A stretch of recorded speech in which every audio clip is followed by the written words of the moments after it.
Ya, selamat siang semuanya. Assalamualaikum warahmatullahi wabarakatuh. Terima kasih atas kehadiran dan partisipasinya. Ini memang hari ini kita agak sedikit cepat, saya harus padatkan waktunya. Sebelum pukul 5 sore WIB kita harus selesaikan. Kan saya harus pindah ke kelas berikutnya. Keenam presenter sudah hadir tadi. Kita bisa mulai. Saya ingatkan waktu presentasi 10 menit saja, termasuk perkenalan dan konten dari materi presentasi sendiri. Kita bagi 3 sesi, masing-masing 2 orang. Setelah itu akan ada tanya jawab. Yang akan bertanya silakan mengajukan tangannya. Nanti akan saya berikan waktu untuk bertanya. Ya, silakan Fatma, bisa dimulai.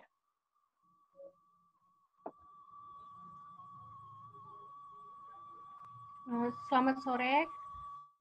Perkenalkan, nama saya Fatma Tiara Mahfudiani, nomor absen 142.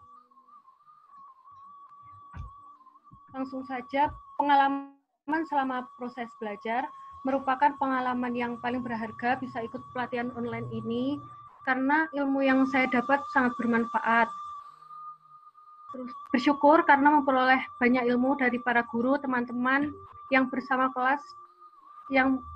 belajar di kelas online ini. Dan dengan tekun dan bantuan teman-teman, saya bisa menyelesaikan sampai dengan kelas Advance 2. Kendala selama proses belajar, yang pertama jaringan internet yang tidak lancar dan belum memiliki drone, sehingga dalam pengolahan data saya mendapat share dari teman-teman di grup UMC untuk menyelesaikan tugas. Hasil pelatihan, pada tahap basic level ada 2 tugas peta. Yang pertama, peta foto udara. Peta foto udara adalah peta foto yang dapat disurvei udara melalui pemotretan lewat udara pada daerah tertentu dengan aturan fotogrametri tertentu. Objeknya berupa wilayah kantor Gubernur Provinsi Papua Barat.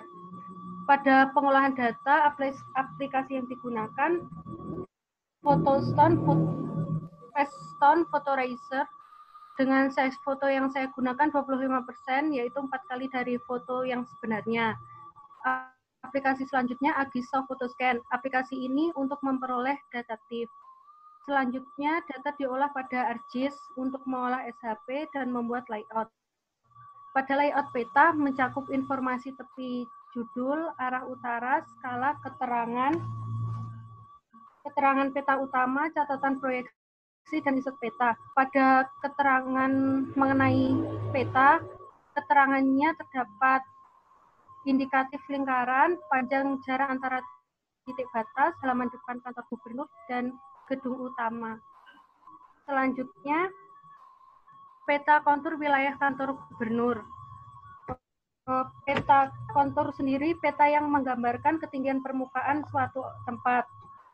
Pada proses pengolahan peta sama dengan peta foto udara, tetapi terdapat penambahan pada aplikasi PCI Geomatika. Pada aplikasi ini, data dari DSM diolah menjadi DTM. Pada peta kontur wilayah kantor gubernur Provinsi Papua Barat, saya menggunakan interval 3 meter. Selanjutnya pada kelas Advance 1. Pada kelas Advance 1 terdapat ada 4 tugas peta. Yang pertama peta foto udara, peta kontur, peta tutupan lahan, dan peta kelas lereng. Untuk objek yang digunakan komplek perumahan Pesona Candi, Pasuruan, Jawa Timur. Pada pengambilan data menggunakan drone Phantom 4 Advance, overlap-nya 80%, ketinggian pada penerbangan 150 meter, dan jumlah foto 54. Untuk peta foto udara dan kontur, aplikasi yang digunakan pada pembuatan peta sama dengan kelas basic level. Peta kontur komplek perumahan Pesona Candi, saya menggunakan interval kontur 3 meter. Selanjutnya, pada kelas Advent 1, peta yang ketiga, peta tutupan lahan Kompleks Perumahan Pesona Candi, Pasuruan, Jawa Timur. Data klasifikasi tutupan lahan mengacu pada data yang merupakan hasil dari pengklasifikasian data citra sawit menjadi data klasifikasi tutupan lahan. Setelah saya mengklasifikasikan, terdapat 3 tutupan lahan pada Kompleks Perumahan Pesona Candi. Yang pertama, bangunan seluas 3,04 hektar, yang kedua jalan 0,9 hektar, dan pekarangan 0,02 hektar. Pada proses pengolahannya, setelah dilakukan digitasi, dilakukan proses uji topologi agar tidak ada kesalahan. Dari proses uji topologi yang digunakan adalah must not overlap dan must not have gaps. Yang ketiga, yang keempat, peta kelas lereng. Pada peta kelas lereng dilakukan pengklasifikasian secara manual. Yang pertama 0,02% datar seluas 16,06 hektar. Yang kedua 2-4% landai seluas 3,01 hektar. Yang ketiga 4-6% agak curam 0,7 hektar. Yang keempat 6-8% curam 0,3 hektar, lebih dari 8% sangat curam 0,4 hektar. Pada kelas Advent 2 terdapat 3 tugas peta. Yang pertama, peta areal terbangun dan tidak terbangun. Peta ini dibuat berdasarkan hasil analisis tutupan lahan dengan mengelompokkan area terbangun dan belum terbangun. Areal terbangun adalah semua bentuk pemanfaatan lahan berupa bangunan fisik yang merupakan bentuk intervensi manusia atau tutupan lahan yang telah dibangun. Areal tidak terbangun adalah areal alami atau fisik alami, lahannya masih tampak atau terlihat tutupan lahan yang belum dibangun. Jadi saya mengklasifikasikan berdasarkan tutupan lahan yang sudah yang telah dibangun atau belum. Anton ini kemana?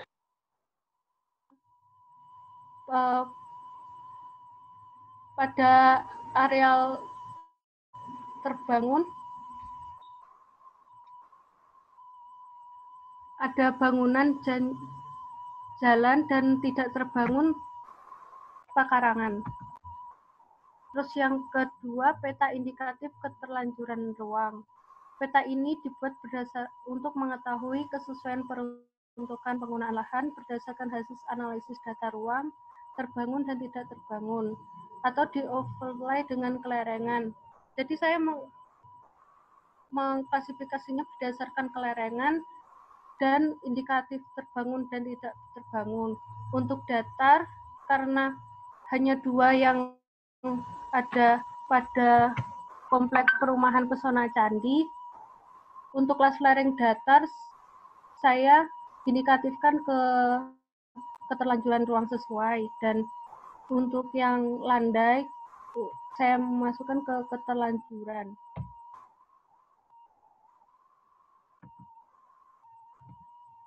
Untuk peta yang ketiga, peta indikatif kesesuaian ruang Kompleks Perumahan Pesona Candi Pasuruan. Untuk peta ini dibuat dengan mengamati tutupan lahan, kelerengan, keterlanjuran, ruang guna menentukan perencanaan pembangunan ke depan yang sesuai dengan kebutuhan dan ketentuan. Untuk rencana yang saya ajukan ada 2, rencana pembuatan taman dan rencana pengaspalan jalan. Karena pada daerah ini perumahan, jadi tidak banyak hal yang bisa diubah. Untuk yang belum terbangun, saya rencana pembuatan taman, dan untuk jalan, untuk memudahkan transportasi atau akses ke perumahan, saya rencanakan pengaspalan jalan.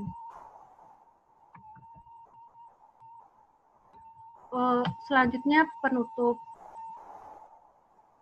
Terima kasih banyak kepada Profesor Hikmat, Pak Guru Zulfikar, Pak Guru Bahrun, dan Pak Anton Chandra atas bimbingan pengalaman yang diberikan selama training mapping ini, dan semoga pelatihan ini tetap menjadi wadah untuk berbagi ilmu dan bersilaturahmi, dan pelatihan ini terus berlanjut dan berbagi ilmu khususnya di bidang pemetaan. Dan memperoleh ilmu ini semoga lebih bermanfaat untuk masyarakat dengan mengamalkan ilmu yang diperoleh dan ikhlas. Sekian presentasi dari saya. Ada kurang lebihnya mohon maaf. Selamat sore.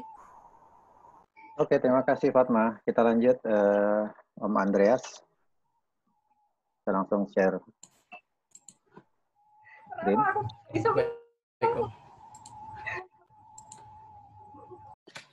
Ya, baik. Terima kasih Om Barun atas waktunya. Saya akan coba mulai saja tentang presentasi saya tentang pelatihan online pemetaan menggunakan drone. Pertama, perkenalkan diri saya, nama L. Andreas Sarwono, Angkatan 3, nomor urut 217. Saya berdomisili di Kota Jambi dan saya sudah bekerja dan kebetulan di bidang NGO konservasi.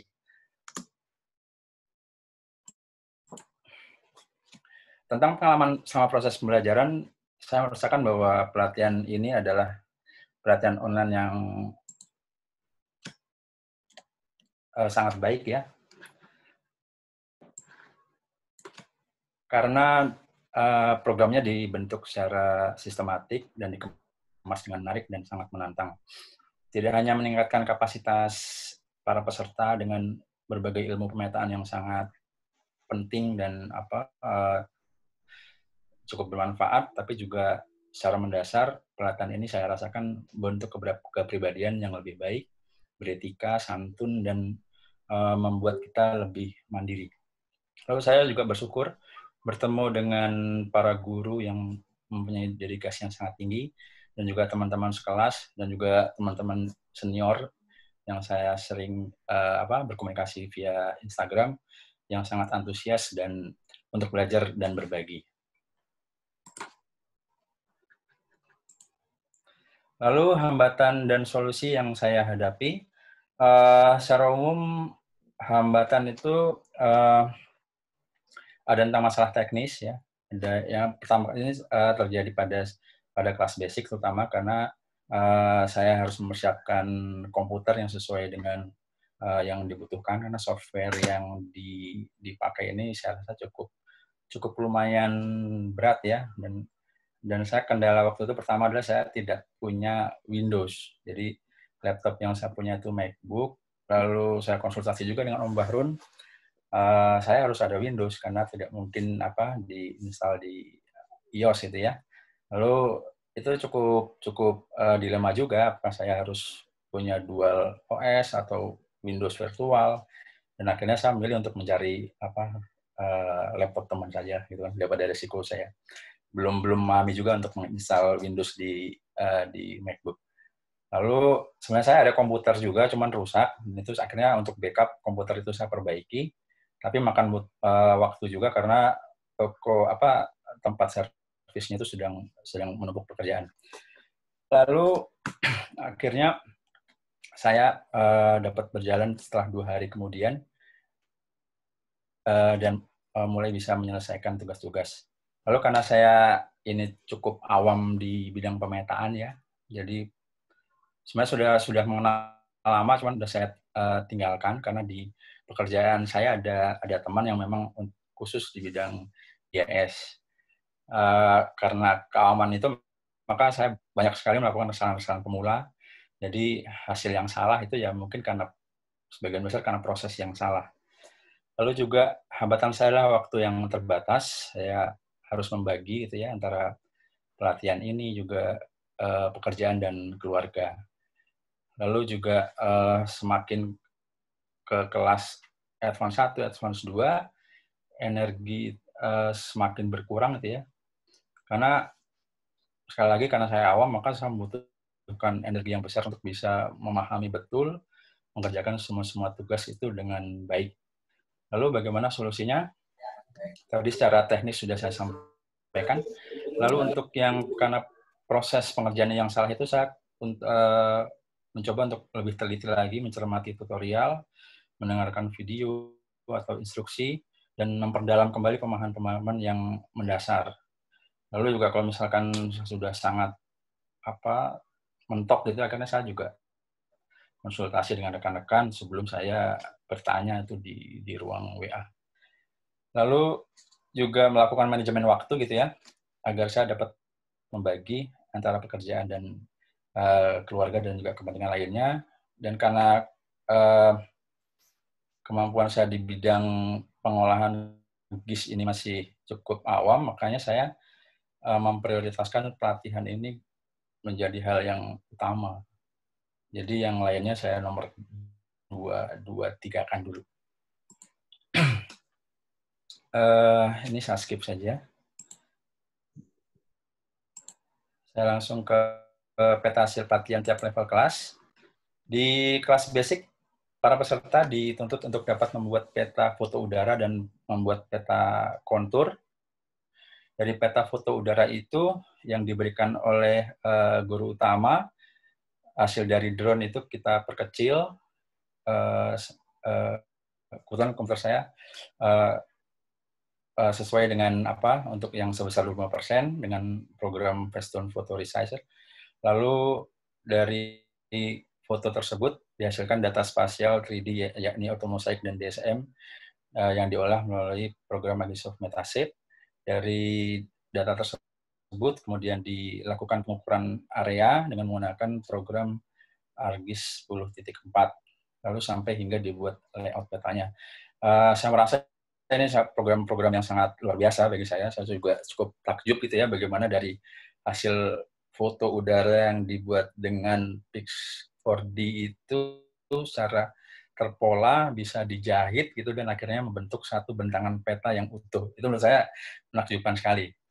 Lalu selanjutnya dari peta foto udara itu juga kita membuat peta kontur itu dihasilkan dari filterisasi DSM to DTM, lalu ditampilkan di ArcGIS, menampilkan konturnya, lalu kembali untuk di layout.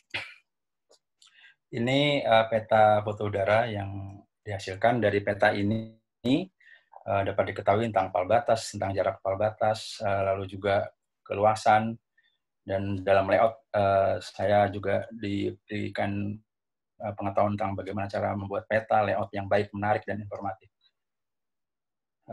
Ini peta garis kontur dengan interval 2 meter. Lalu masuk ke Advance 1, para peserta diberikan kemampuan untuk dapat membuat peta foto udara, dan kali ini kemampuannya ditambah karena foto udara yang dihasilkan adalah dari menerbangkan drone masing-masing bagi yang memiliki drone ya. Kebetulan saya memiliki drone dan akhirnya saya menggunakan drone itu untuk melakukan pemetaan di areal Balai Benih Ikan di Kota Jambi.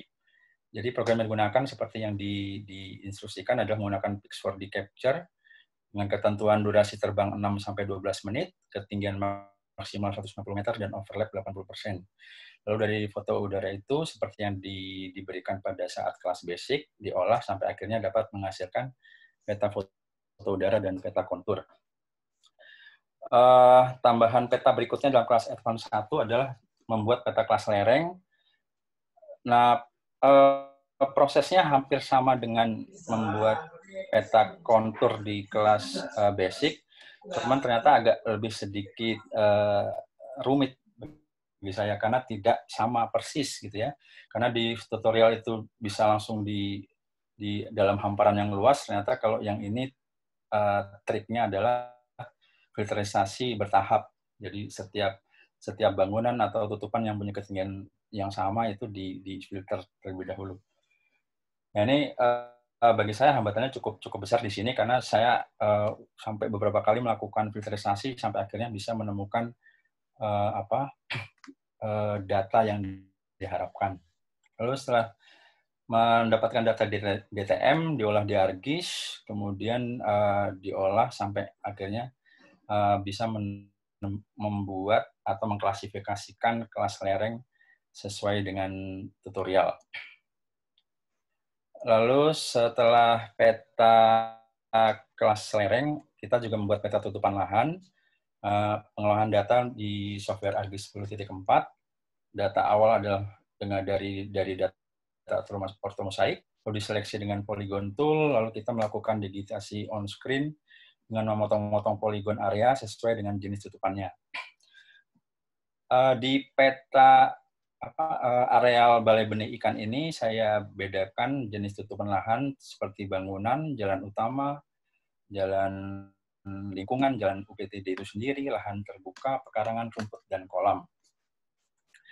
Ya, pengalaman saya ini juga proses melakukan digitasi on-screen juga tidak mudah, sampai saya melakukan 4-5 kali ya, karena ternyata software ArcGIS ini sangat detail gitu ya, beda satu klik itu bisa berpengaruh ke tahap berikutnya, bahkan ada yang 1 klik atau 2 klik gitu ya, itu juga memberikan perbedaan. Lalu setelah berhasil sampai tidak ada yang saya rasa tidak overlap lagi, saya melakukan uji topologi untuk memastikan tidak ada lagi gap dan tumpang tindih atau overlap poligon. Nah, berikut dari peta yang dihasilkan dari proses pengerjaan di kelas Advance 1. Dari peta foto udara dapat diketahui bahwa pengukuran areal keseluruhan dari areal Balai Benih Ikan Kota Jambi itu 3,6 hektar. Bisa bagi-bagi lagi menjadi bangunan, kolam 1 pendederan, kolam 2 kolam pakan alami. Lalu berikutnya peta foto kontur dengan interval 2 meter. Lalu ini adalah peta tutupan lahan yang saya hasilkan. Dari peta ini dapat diinformasikan tentang mana bangunan, mana jalan lingkungan, jalan UPTD, jalan dinas, kolam, dan lain sebagainya. Dan dari luasan itu bisa diketahui juga persentase masing-masing tutupan lahan. Lalu untuk peta kelas lereng, dari hasil klasifikasi kelas lereng sesuai dengan ketentuan kementerian, dibagi lagi menjadi kelas kelerengan datar, landai, agak curam, dan sangat curam. Nah, dari peta ini juga ditunjukkan melalui diagram diketahui jadi yang paling dominan di areal Balai Benih Ikan Kota Jambi adalah kelas lereng datar. Itu mencapai 88,76% dari keseluruhan luas 3,6 hektar.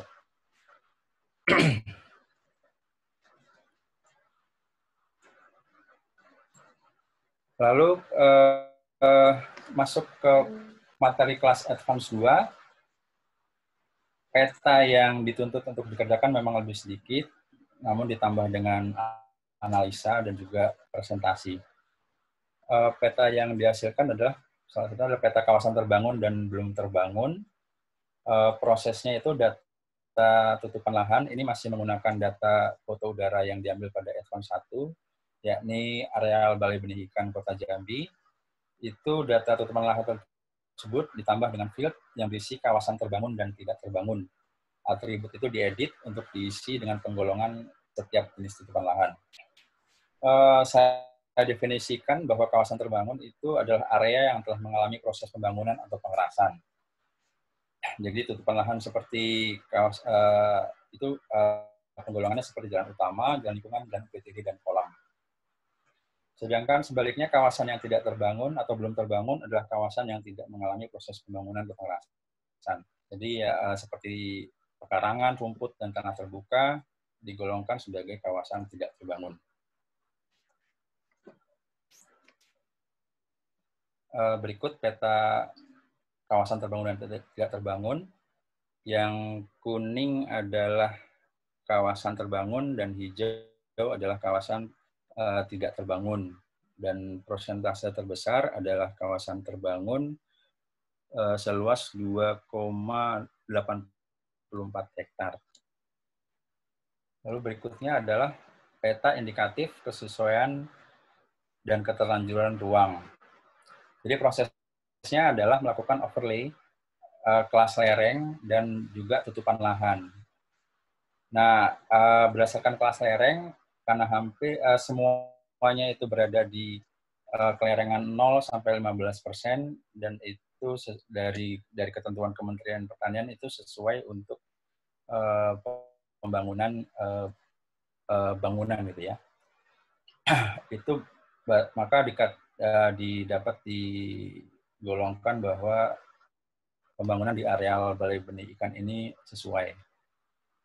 Lalu saya juga mencoba untuk mencari referensi tambahan, apakah memang betul seluruh bangunan itu sudah dikategorikan sesuai.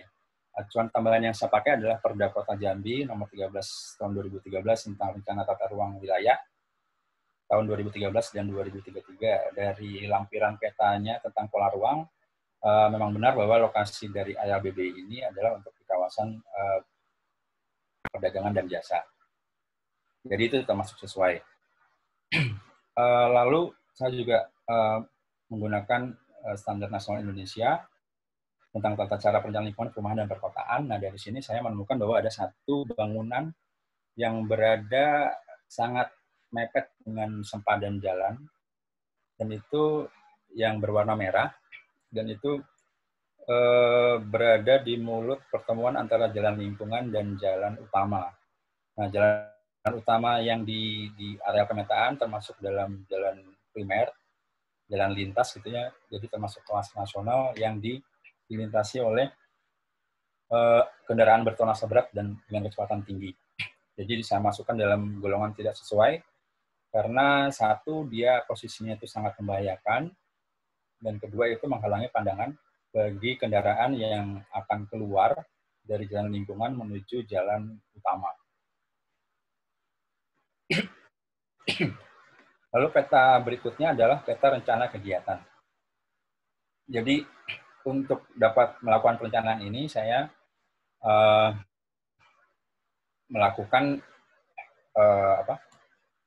mencari referensi gitu ya sebagai acuan penentuan kegiatan ke depan. Nah, acuan yang saya ambil adalah peta kesesuaian dan ketelanjuran yang sebelumnya, petunjuk teknis Kementerian Kelautan Perikanan tentang Balai Benih Ikan tahun 2006, dan juga pengamatan lapangan langsung, juga pengamatan melalui foto udara, dan juga wawancara dengan penyuluh perikanan. Nah, dari data-data tersebut diketahui bahwa tugas pokok dari BBI itu adalah menyediakan benih ikan konsumsi yang berkualitas yang nanti akan diserap oleh para petani di tingkat rakyat.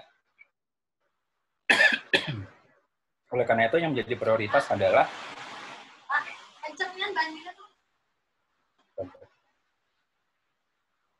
maaf.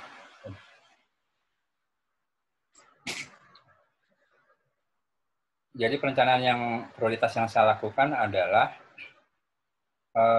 melakukan revitalisasi saluran air. Karena sumber air bagi Balai Benih itu kualitasnya harus baik ya, agar benihnya itu tetap hidup dan juga tidak terkena penyakit. Jadi untuk air, program yang dilakukan adalah melakukan revitalisasi saluran air, membangun instalasi air bersih, dan juga membangun saluran tepi air yang berada di jalan utama. Dan ini juga membutuhkan revitalisasi pekarangan dan juga pembebasan lahan di mana bangunan yang tadi tidak sesuai itu berada.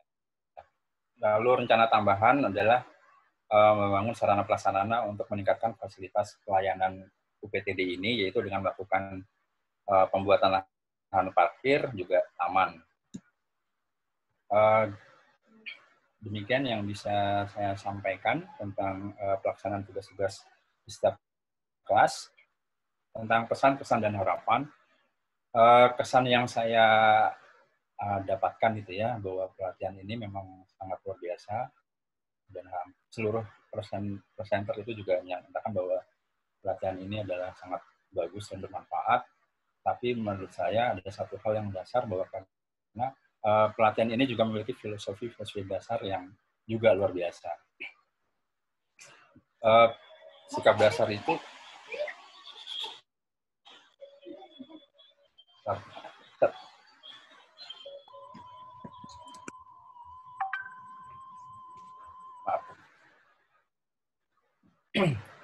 Jadi keempat sikap dasar tersebut adalah berbagi itu indah, pemberi dan penerima ilmu harus sama-sama ikhlas, lalu menjauhi energi negatif, dan berkomitmen untuk menyebarkan ilmu dan menggunakannya secara ikhlas. Nah, saya kira ini sangat penting dan harus kita tetap sadari dalam setiap, tidak hanya pelatihan ini, juga tapi dalam kehidupan kita sehari-hari. Nah, pesan saya mungkin juga buat seluruh keluarga besar IMC agar tetap membumi dengan ilmu yang luar biasa yang kita dapatkan ini dan tetap berkarya untuk Indonesia yang lebih baik. Harapan saya Indonesia Mapping Community ini akan menjadi komunitas pemetaan yang berguna bagi masyarakat. Lalu juga dapat menjadi lembaga independen, mitra strategis pemerintah, yang berperan untuk meningkatkan kapasitas pemetaan wilayah, memberikan informasi dan rekomendasi dan kajian spasial. Lalu untuk komitmen, saya sangat terkesan sekali dengan salah satu filosofi dasar dari pelatihan ini adalah ilmu tidak akan menjadi berkah sebelum diamalkan. Dan ini harus dilakukan memang, karena saya rasa karena sudah kita diberikan pelatihan yang luar biasa dan gratis, saya kira cara membayarnya yang paling tepat adalah melaksanakan apa yang menjadi keinginan para kepala sekolah dan pengurus kelas gitu ya. Nah, itu saya mencoba untuk mengkonkretkan hal itu dengan melakukan beberapa tindakan, yaitu yang pertama adalah secara pribadi saya mencoba untuk melakukan drone mapping pada landmark Kota Jambi, seperti jembatan pedestrian Bental Arasi, dan juga tempat peribadatan tua. Lalu untuk teman-teman ASN, kebetulan saya ada beberapa teman di sini, dan juga tahu bahwa saya ikut pelatihan ini, dan mereka meminta gitu ya, untuk dapat membantu mereka melakukan pemetaan di kawasan area kerjanya di kawasan Candi Muara Jambi, dan juga kawasan perikanan terpadu di Muara Jambi. Nah, ini yang di perikanan ini sudah mulai saya lakukan, dan itu luas totalnya saya hitung-hitung itu sekitar 500 hektar, ada sekitar 1.000 kolam, dan itu saya kemarin baru, karena terkendala cuaca, saya baru selesai 50 hektar satu hari itu, satu kali penerbangan. Lalu di bidang pekerjaan saya di NGO, dan kegiatan utamanya adalah melakukan konservasi gajah Sumatera. Saya setelah pandemi COVID ini, kebetulan saya ada site di Riau. Saya berkeinginan bersama teman-teman di sana untuk melakukan pemetaan habitat yang tersisa, khususnya di Suaka Marga Satwa Balai Raja. Itu dulu itu luasnya sekitar 50.000 hektar, cuman sekarang karena banyak perkebunan sawit dan segala macam itu akhirnya hanya tersisa 200 hektar hutan yang masih utuh. Dan itu kami coba kembangkan untuk menjadi 400 hektar dengan segala berbagai macam intervensinya. Nah, itu saya kira bisa sampaikan Om Bahrum dan teman-teman. Saya berterima kasih dan mohon maaf jika ada kata-kata atau penyampaian yang kurang tepat. Saya kembalikan kepada Om Bahrum. Terima kasih, Om. Luar biasa, Om. Saya mau langsung komentar. Apa NGO-nya, Om? Bisa saya tahu? NGO-nya lokal, Om. Jadi yang satu itu ada 2 NGO, yang satu itu Yayasan Konservasi Satwa Indonesia, itu site-nya di Jambi. Lalu ada satu lagi itu Yayasan Gerakan Moro Jambi Bersakat. Itu sakat itu dalam bahasa lokal artinya anggrek. Jadi kami menyelamatkan anggrek-anggrek alam gitu ya, anggrek yang berada di daerah-daerah yang mau dibuka menjadi perkebunan. Lalu saya juga tergabung dalam Forum Konservasi Gajah Indonesia. Luar biasa, Om. Artinya saya ngelihatnya ini ujung dari pelatihan ini, mudah-mudahan memang banyak manfaat, banyak kemaslahatan ke, ya kita nggak bisa bilang itu manusia atau lingkungan, baik juga di dalamnya kan ada flora dan fauna ya. Karena memang Jambi ini agak sedikit memprihatinkan, banyak sekali intervensi manusia di sana. Saya cukup banyak lihat juga. Tapi saya salut, Om. Artinya ini hal-hal praktis. Tapi mungkin saya mau kasih PR barangkali. Saya ingin lihat apa yang sudah dilakukan ini kapan bisa ditampilkan ya Om Andreas ya. Ini sebenarnya satu memang saya persiapan untuk presentasi ini Om, terus ini juga cuaca kayaknya kurang menguntungkan juga dalam minggu ini. Jadi sebenarnya saya udah niat juga sama teman penyuluh di sana untuk segera melakukan mapping itu ya. Dan penyuluh kawan saya itu berniat gimana kalau nanti hasilnya itu kita tempel di kantor kepala desa gitu kan. Ya. Jadi kalau ada segala urusan kita gampang di sana gitu. Ya. Gitu. Jadi memang mudah-mudahan kalau cuaca lancar sih, cuaca bagus itu ya 1 minggu atau 2 minggu lah Om, paling lama. Benar. Artinya saya melihatnya begini Om. Apa yang kita sampaikan ini ada dua hal. Pertama adalah kuantitas. Satu lagi yang pertama ada kualitas. Jadi kadang-kadang kita berpikir harus menampilkan sesuatu yang wah, yang besar, yang ya orang akan kagum. Belum tentu.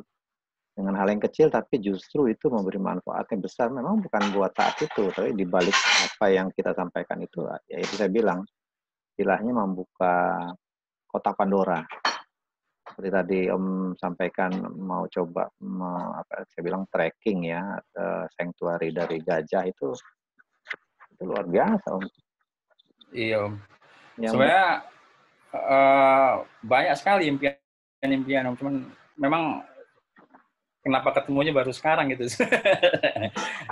Nah, bukan baru ketemu sekarang Om. Ini kita mulai dari sekarang, nggak apa-apa. Oh baik Om, siap Om. Baik, saya mungkin mau kasih kesempatan langsung ke Om Zul, sudah hadir yang Om Hikmat nanti. Om Zul, silakan Om.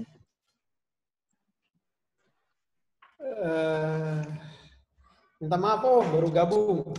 Ya. Om Andreas ya. Tadi dari NGO apa Om? NGO lokal Om, Yayasan Konservasi Satwa Liar Indonesia. Juga Yayasan Gerakan Saya berteman dengan semua kawan-kawan. Saya banyak berteman dengan kawan-kawan NGO seluruh Indonesia, termasuk kayak Walhi, apa saja lokal, WWF, apa semua. Di Palu ada Bung Amran dengan Yayasan Merah Putih, banyak lah di Papua. Saya aktivis, boleh dibilang aktivis NGO juga Om, meskipun saya PNS. Mantap Om. Ya, karena saya berteman dengan kawan-kawan gini, tapi ini terkait pemetaan, bahwa kadang-kadang kawan-kawan NGO akses terhadap data spasial itu kan terbatas Om. Betul. Gitu ya. Karena kadang-kadang niat kita untuk melakukan advokasi itu dipandang lain oleh pemerintah lah gitu.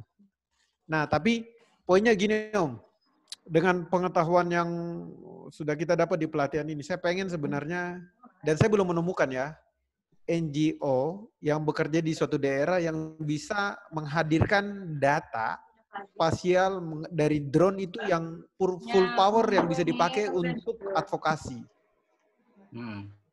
Ataupun alat evaluasi Om. Nah, saya berharap Om punya konsep tidak bagaimana ilmu ini bisa membantu, atau mungkin ya Om ya, kita kumpul kawan-kawan NGO, kalau Om punya link, kita training khusus kawan-kawan NGO seluruh Indonesia. Nggak apa-apa daring gitu. Jadi bisa aja, Om. Biar kawan-kawan punya pemahaman yang sama. Ya, kayak gitu Om. Jadi gimana kira-kira? Om punya konsep tidak? Saya dulu pernah kerja di WWF Om, pernah di Greenpeace, pernah di UNDP. Jadi NGO-NGO internasional saya pernah semua jadi konsultannya. Terakhir saya jadi manajer WRI di Papua, tapi ya sudah habis kontrak.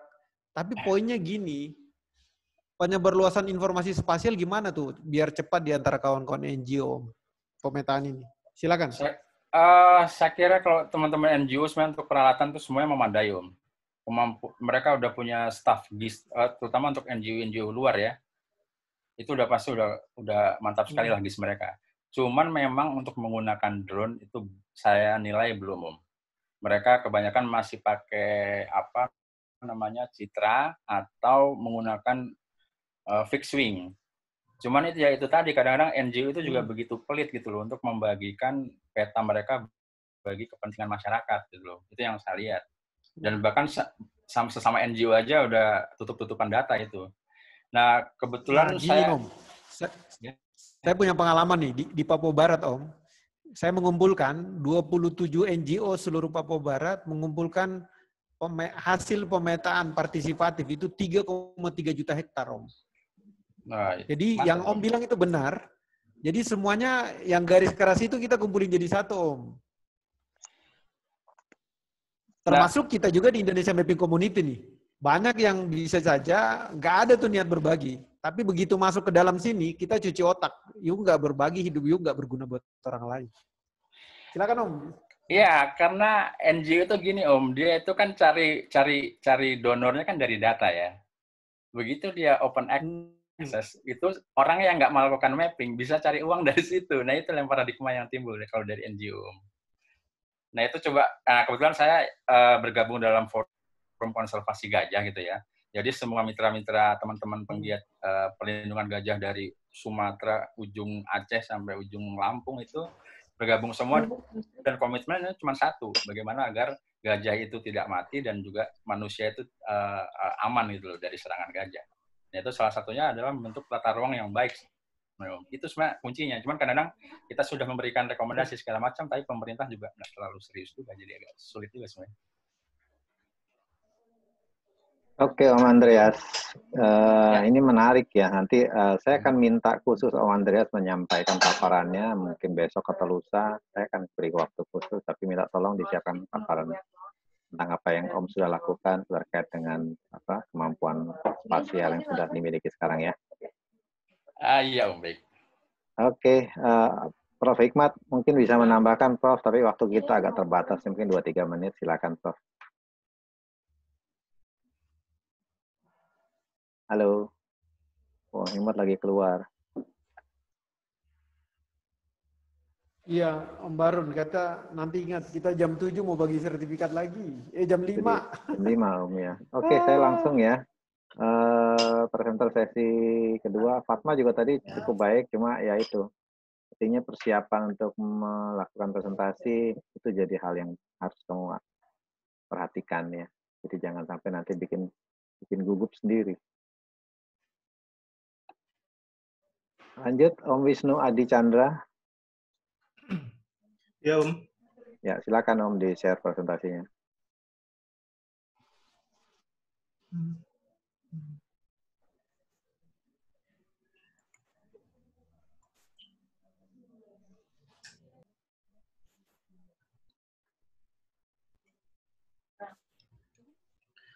Assalamualaikum warahmatullahi wabarakatuh.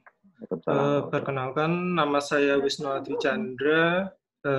Sementara saya berdomisili di Sulawesi Barat, tepatnya di Kabupaten Mamasa. Nomor absen 82, angkatan 3. Di presentasi ini saya akan mempresentasikan hasil belajar dari kelas basic sampai advance level 2. Pertama saya akan menceritakan pengalaman saya pada pengalaman basic level.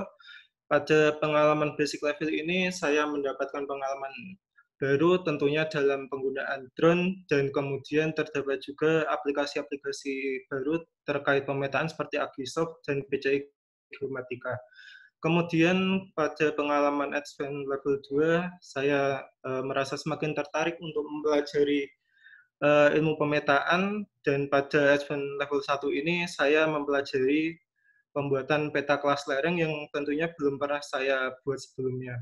Kemudian pada pengalaman advance level 2, saya juga semakin tertarik dan tertantang karena pada advance level 2 ini saya merasa kelas ini semakin mandiri dan materi yang diberikan semakin membuat saya ingin mempelajarinya.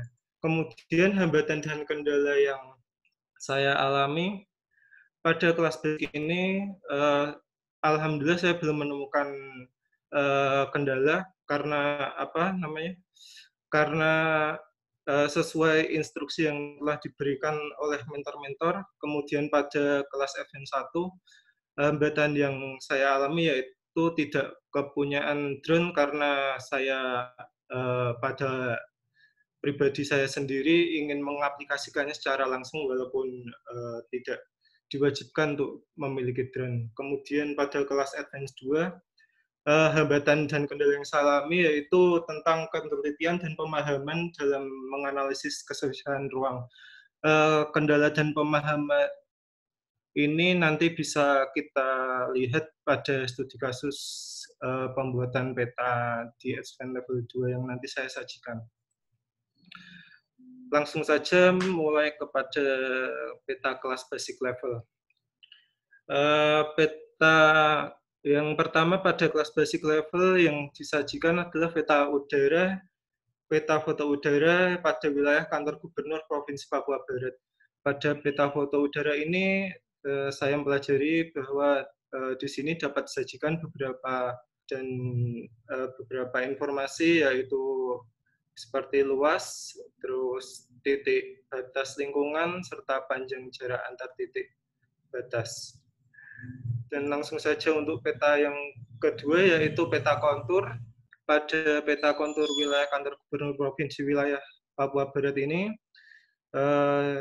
dapat menampilkan garis kontur yang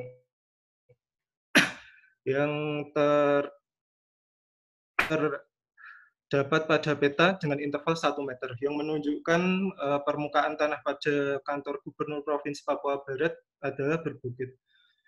Kemudian pada peta kelas advance level 1, kita mempelajari 4 peta.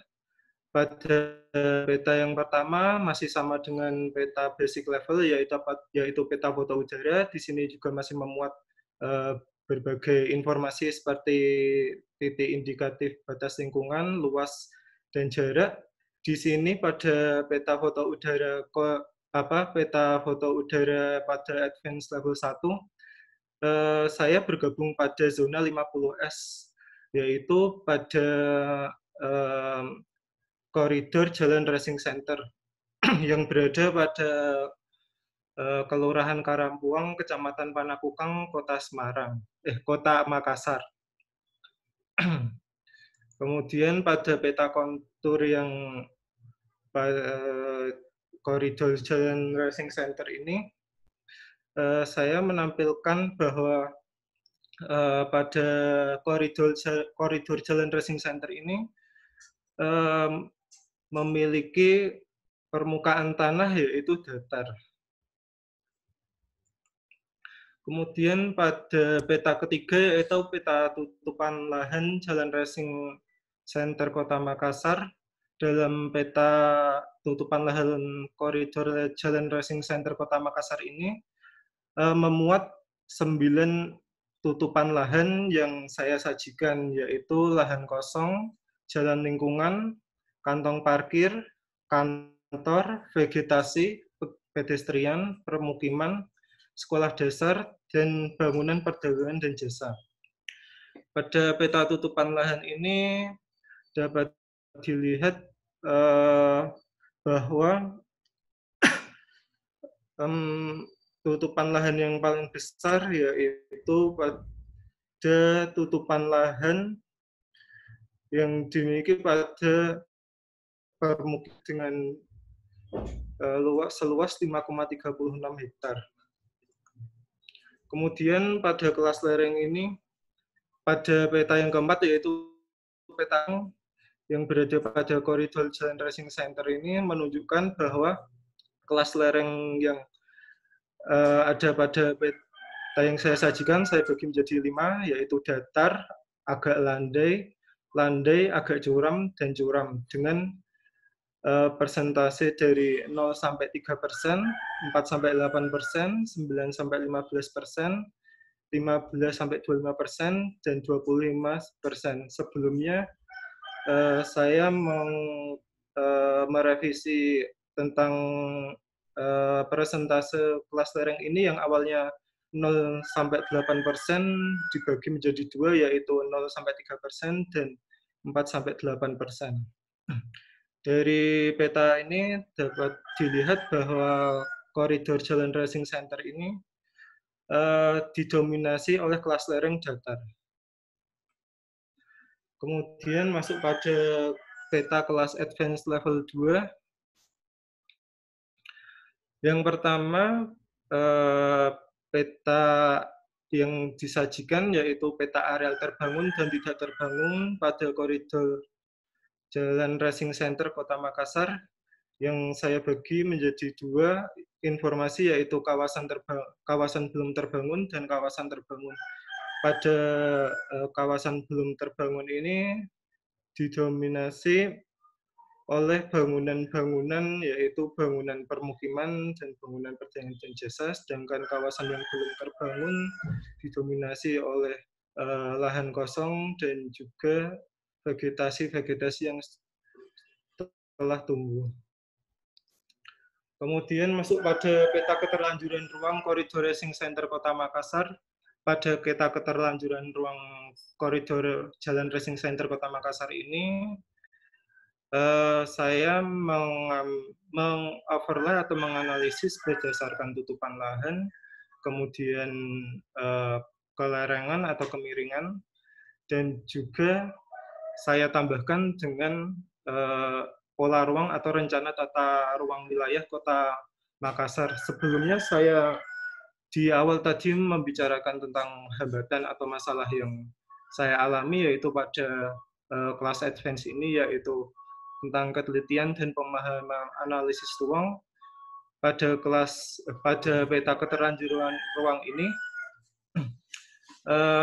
berdasarkan hasil overlay kelerengan atau kemiringan didapatkan pada koridor Racing Center didominasi oleh kelerengan datar. Hal tersebut berdasarkan hal tersebut bangunan yang telah terbangun menunjukkan bahwa tidak ada kesalahan apabila kelerengan tersebut masih datar untuk dalam fungsi bangunan permukiman atau bangunan lainnya. Sehingga pada peta keterlanjuran ini saya mengoverlay, menambahkan seperti yang saya sebutkan pada layout peta ini, saya tambahkan sumber tambahan yaitu RT/RW Kota Makassar tahun 2015 sampai 2034. Dan informasi yang saya tunjukkan pada peta ini terdapat 4 kategori, yaitu sesuai, tidak sesuai, potensi area terbangun, dan jaringan jalan. Untuk kategori sesuai yaitu pada bangunan permukiman, karena pada bangunan permukiman ini sesuai dengan overlay tambahan saya, yaitu RT/RW Kota Makassar, yaitu terdapat pada kawasan permukiman, tepatnya kawasan dengan permukiman dengan kepadatan sedang. Kemudian yang tidak sesuai adalah bangunan dengan fungsi perdagangan dan jasa serta perkantoran. Kemudian untuk potensi area terbangun merupakan area yang belum memiliki fungsi terbangun, dan untuk jaringan jalan merupakan suatu area terbangun yang merupakan penunjang dalam kawasan koridor Jalan Racing Center. Untuk selanjutnya saya akan menjelaskan bahwa saya mengoverlay berdasarkan RT/RW Kota Makassar juga karena menurut saya apabila tidak sesuai dengan kawasan yang sesuai fungsinya, maka akan terjadi ketidakaturan atau keberlanjutan akan fungsi yang terjadi pada yang akan datang, seperti misalnya apabila fungsi kawasan tersebut merupakan fungsi kawasan permukiman, tetapi di situ terdapat perdagangan dan jasa atau kawasan yang tidak sesuai, maka akan terjadi ketidakaturan seperti aksesibilitas, contohnya, karena bila terjadi ketidakaturan tersebut akan mengganggu suatu fungsi kawasan tersebut yang sesuai dengan RT/RW kawasannya. Kemudian Untuk peta ketiga yaitu peta indikatif kesesuaian ruang, yaitu pada koridor Racing Center Kota Makassar. Pada peta indikatif kesesuaian ruang koridor Racing Center ini, saya membagi menjadi 4 perencanaan, yaitu satu, peningkatan kualitas, peningkatan kualitas kondisi existing, rencana fasus dan fasum, rencana pemeliharaan jalan, serta rencana permukiman dan RTH. Pada peningkatan kualitas kondisi existing ini, saya mempunyai rencana yaitu meningkatkan kualitas bangunan, yaitu seperti perawatan dan peremajaan bangunan. Kemudian pada rencana fasus dan fasum, yaitu nanti pada wilayah atau area yang tidak sesuai dengan kesesuaian ruang, seperti bangunan yang sudah menjadi bangunan perdagangan dan jasa dan perkantoran yang akan menjadi fasus dan fasum. Kemudian untuk rencana pemeliharaan jalan, yaitu dilakukan dengan pemeliharaan jalan secara berkala. Kemudian untuk rencana permukiman dan RTH akan dilakukan pada area yang belum terbangun, serta vegetasi-vegetasi yang tumbuh, yang mana akan mendukung fungsi kawasan tersebut, seperti minimalnya RTH 30% untuk kawasan perkotaan. Penutup, pesan saya yaitu maju terus Indonesia Mapping Community, Skyscraper Indonesia, dan teman-teman Angkatan 3. Pesan saya dalam hal ini yaitu banyak ilmu, guru, mentor, teman yang telah berjuang dan membimbing serta memberikan kebaikan dalam berbagai ilmu lebih dari 3 minggu dari kelas basic sampai advance level 2 menjadi rasa syukur yang lebih. Kemudian harapan saya yang paling utama adalah semangat untuk selalu berbagi ilmu, karena berbagi itu indah. Seperti pesan mentor-mentor yang hebat pada kelas mapping center ini, saya Wisnadi Chandra sanggup dan mau berkomitmen dalam menyebarkan dan mengamalkan ilmu yang saya peroleh secara ikhlas. Sekian dan terima kasih. Terima kasih untuk Bapak Kepala Sekolah Bapak Hikmat. Terima kasih untuk Guru Utama Om Zulfikar. Terima kasih untuk Wali Kelas Om Anton. Terima kasih untuk Guru BB Om Bahrun. Terima kasih untuk para teman-teman Angkatan 3. Dan terima kasih telah berbagi ilmu dan kesempatan untuk belajar di dalam kelas Angkatan 3 ini. Semoga menjadi ilmu yang berkah bagi kita semua. Amin. Wassalamualaikum warahmatullahi wabarakatuh. Terima kasih atas presentasi. Oke Om Wisnu, terima kasih presentasinya. Kita lanjut ke yang keempat, Safrizal Saragih. Saragih. Halo. Om Saragih ada? Halo. Ada Om. Ya, silakan Om. Lanjut.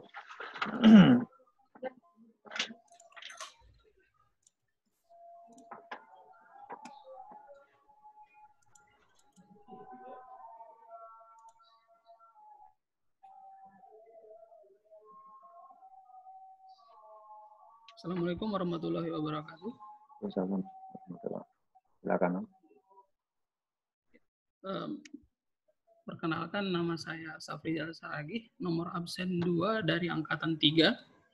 Sekarang domisili di Banda Aceh.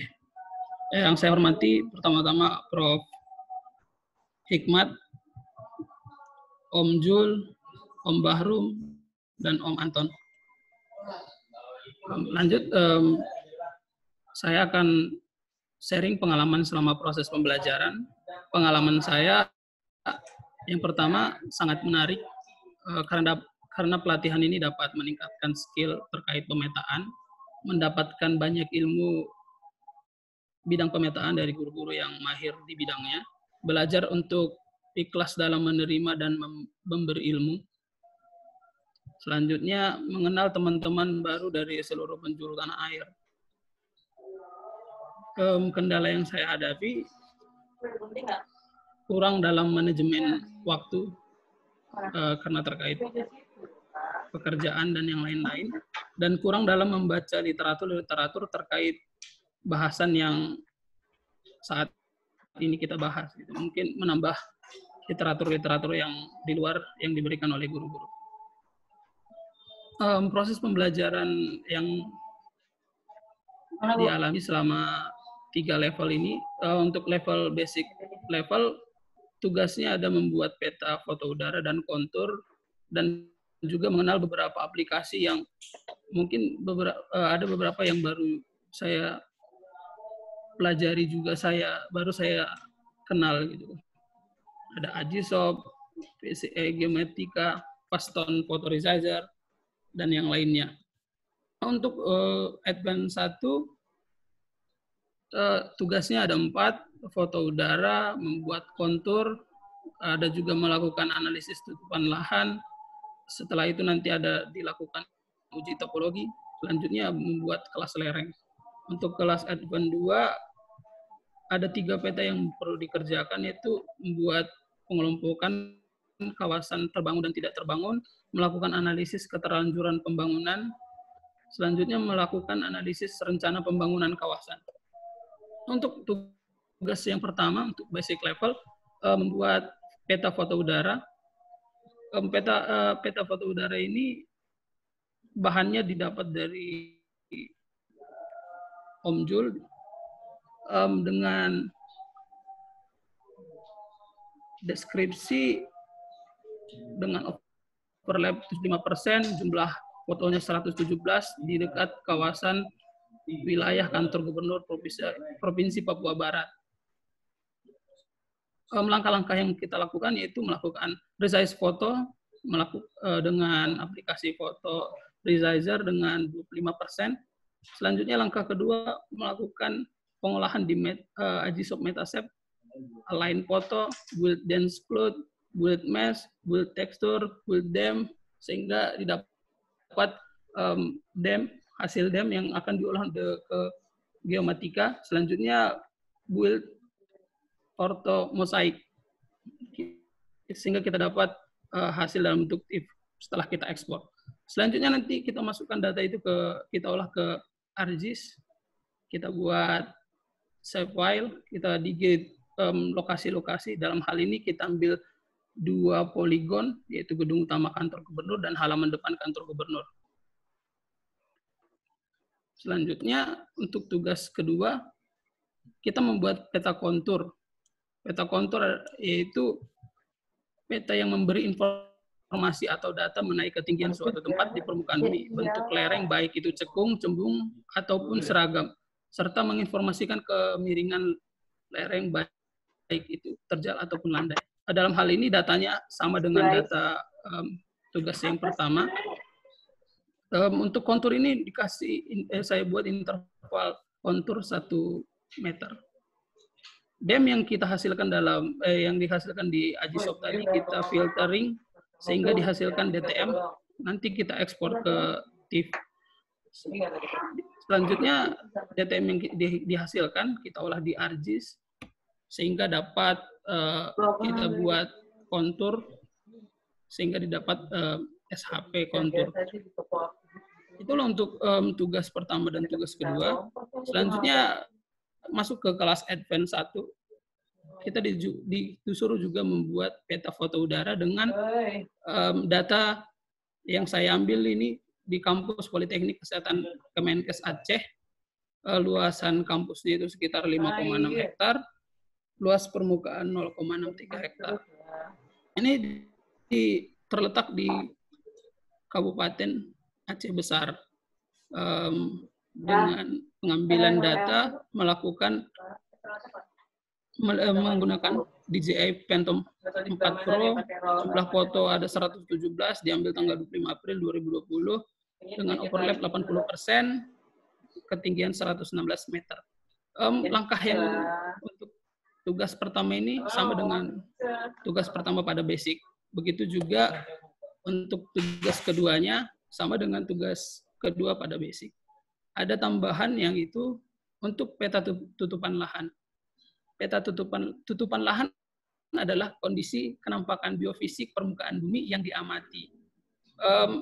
Klasifikasi penutupan lahan menurut SNI 7645 tahun 2010 ada 2, yaitu daerah bervegetasi dan daerah tidak bervegetasi.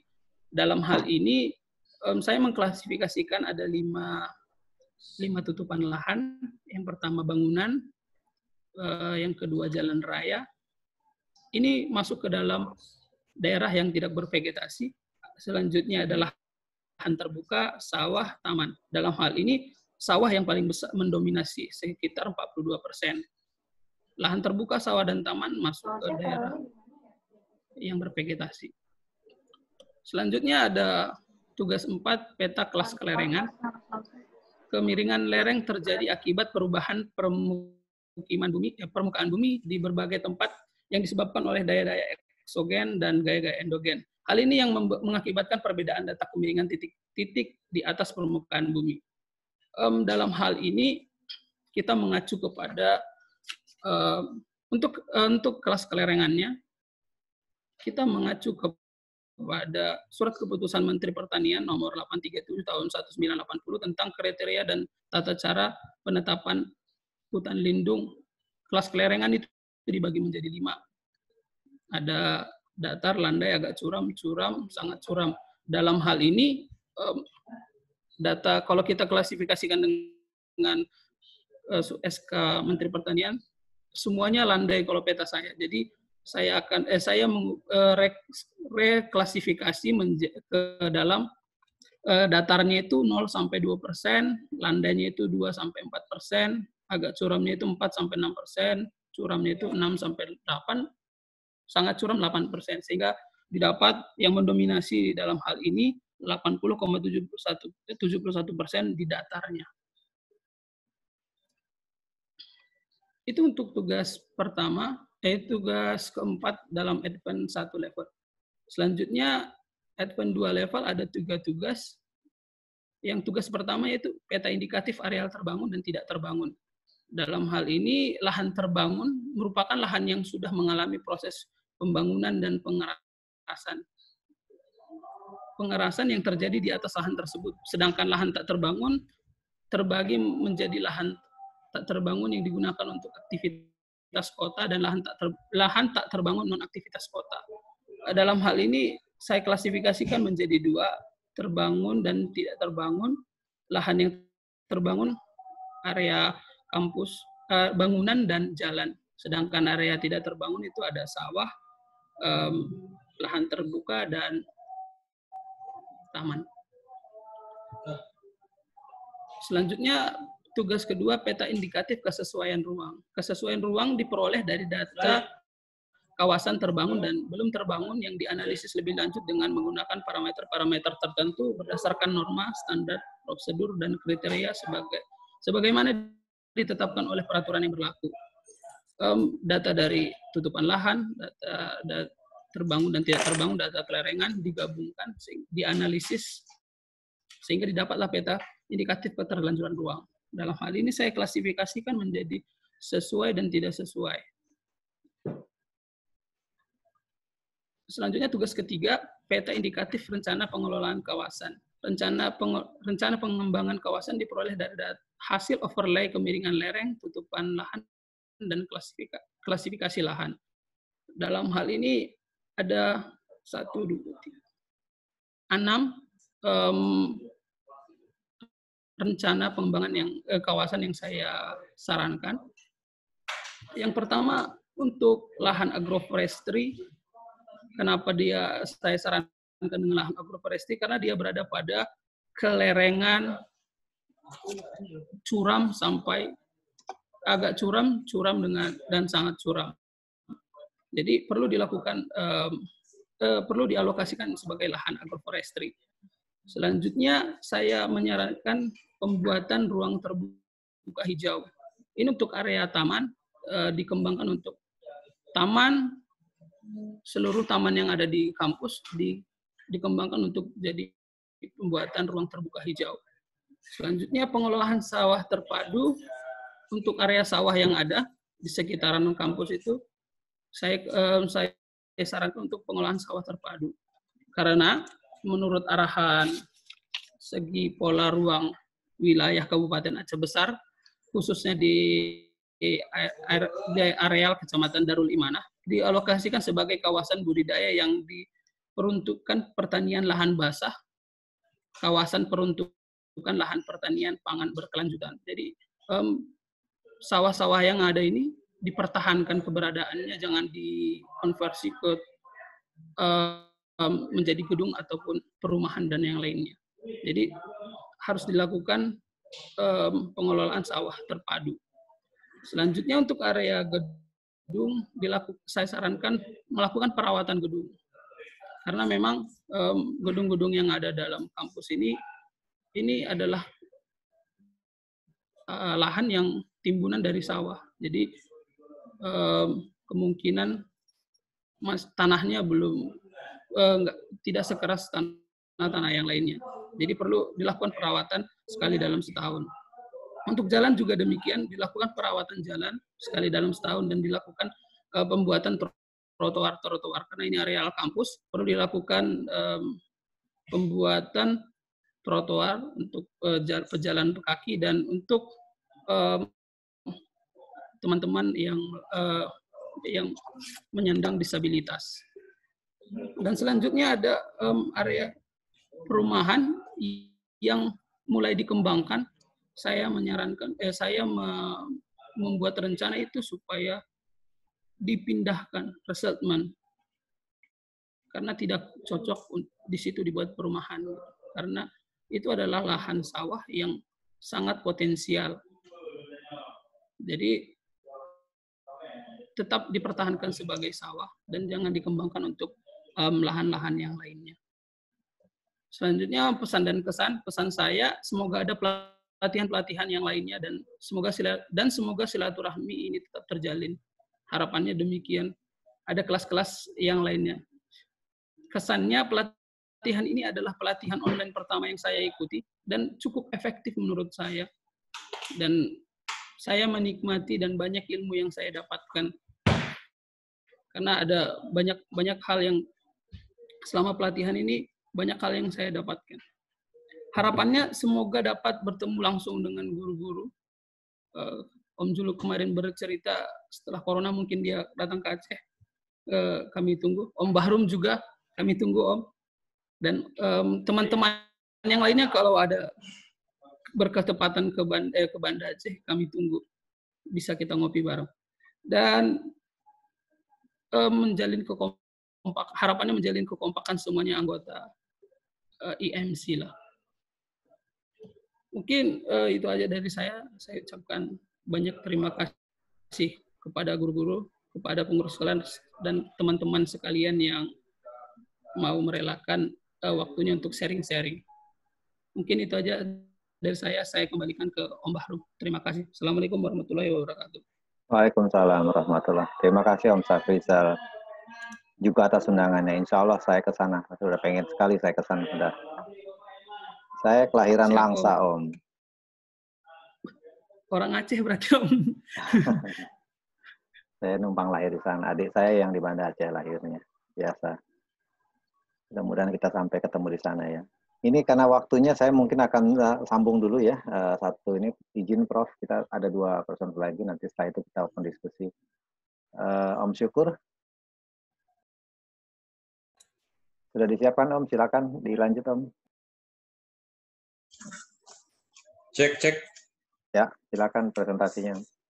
Baik, terima kasih Om Bahrun. Assalamualaikum warahmatullahi wabarakatuh. Waalaikumsalam warahmatullahi wabarakatuh.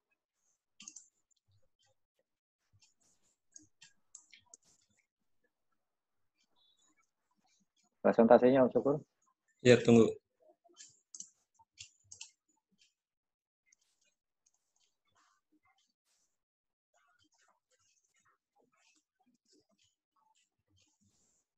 Udah muncul, Om? Langsung di full screen. Oke, lanjut Om. 2 menit ya. Terima kasih. Selamat sore. Selamat sore bagi kita sekalian. Langsung saja perkenalan. Nama saya Syukur, absen 4 angkatan 3. Sekarang lagi berada di Banda Aceh. Pengalaman dan kendala selama proses pembelajaran. Ya, di sini saya bagi menjadi 3 kelas. yaitu kelas 1 basic level, kelas 2 advance level 1, dan kelas 3 untuk advance level 2. Jadi untuk di kelas 1 itu kami mendapatkan tugas membuat 2 peta, kemudian di kelas 2 mendapatkan tugas 4 peta, dan di kelas 3 itu mendapatkan tugas 3 peta dan 4 tugas lainnya yang diberikan. Untuk pengalaman pada level basic, yang pertama adalah memperoleh dan belajar tentang aplikasi baru, khususnya di PCI Geomatika, Fastone Photoresizer, dan Agisoft Metasafe. Untuk kendala, alhamdulillah tidak mengalami kendala karena tugasnya kurang lebih sama dengan kegiatan keseharian kami, yaitu untuk membuat peta.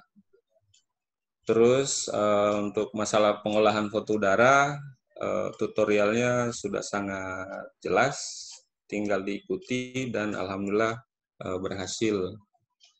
Kemudian untuk level advance 2, pengalamannya adalah pertama kali berani menggunakan drone.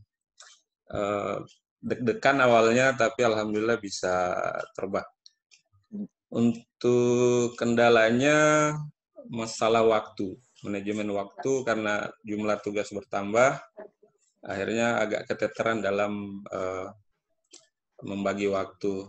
Namun bisa saya mengambil solusi, yaitu mengurangi jam istirahat di malam hari. Jadi mengerjakan tugasnya kebanyakan di malam hari. Untuk advance level 2, ini yang lumayan berat menurut saya. Tapi alhamdulillah bisa selesai tugasnya, ada 7 tugas itu bisa selesai tepat pada waktunya. Meskipun di akhir waktu pada saat mengumpulkan tugas itu saya terkendala agak dipending sama Om Zul karena saya salah prosedur dalam mengumpulkan tugas. Jadi setengah jam sebelum penutupan kelas itu baru saya diberi nomor list. Baik, lanjut.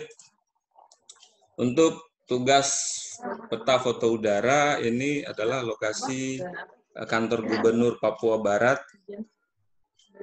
Proses sumber data yang kami peroleh adalah dari Papua Mapping Center, timnya Om Jul, yang diambil menggunakan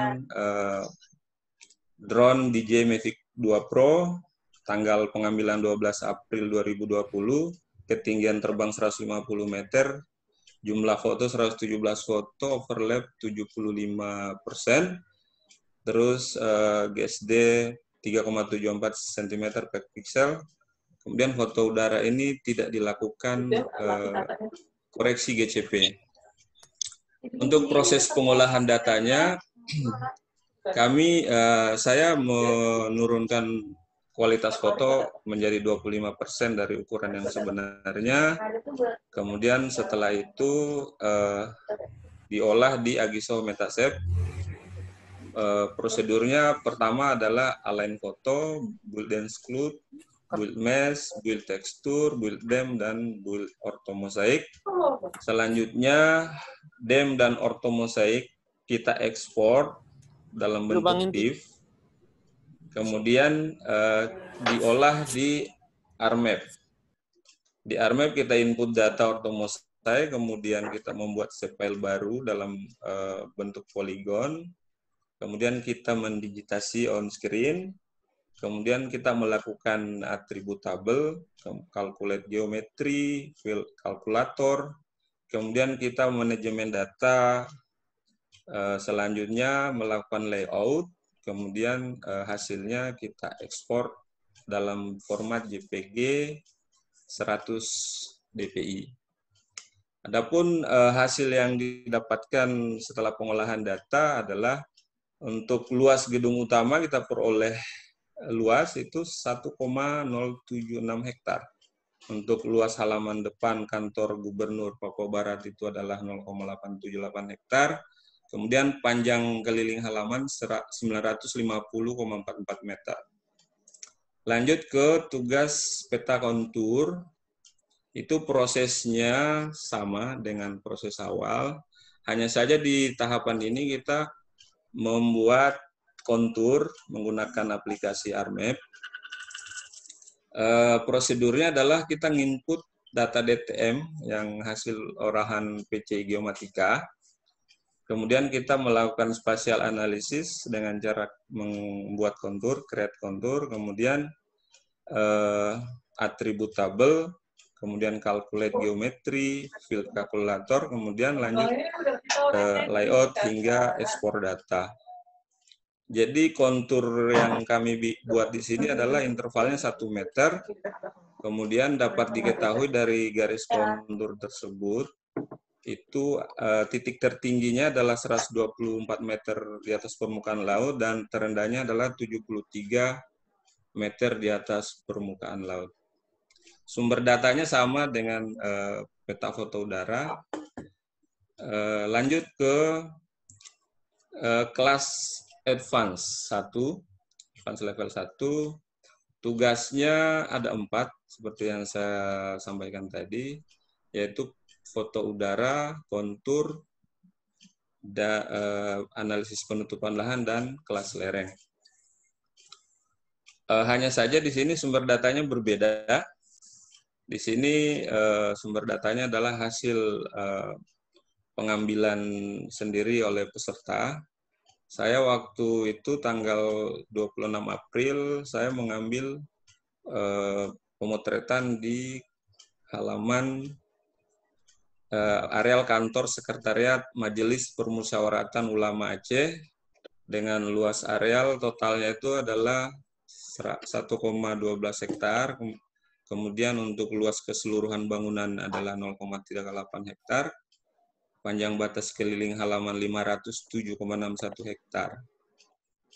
Koordinat areal yang dipetakan adalah 5 derajat 31 menit 2,74 detik lintang utara hingga 5 derajat 30 menit 53,03 derajat lintang utara dan 95 derajat 19 menit 5,51 menit bujur timur sampai dengan 95 derajat 19 menit 15,21 detik bujur timur.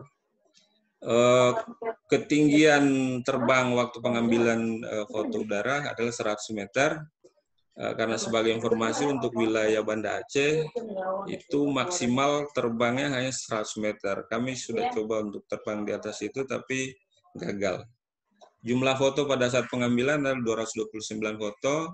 Overlap 80% dengan resolusi spasial setelah dilakukan foto resizer itu adalah 10,9 cm per pixel, tidak dilakukan koreksi GCP.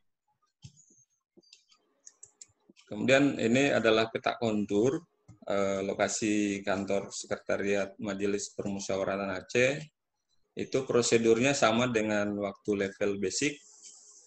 Di sini interval kontur yang kami bikin adalah 1 meter.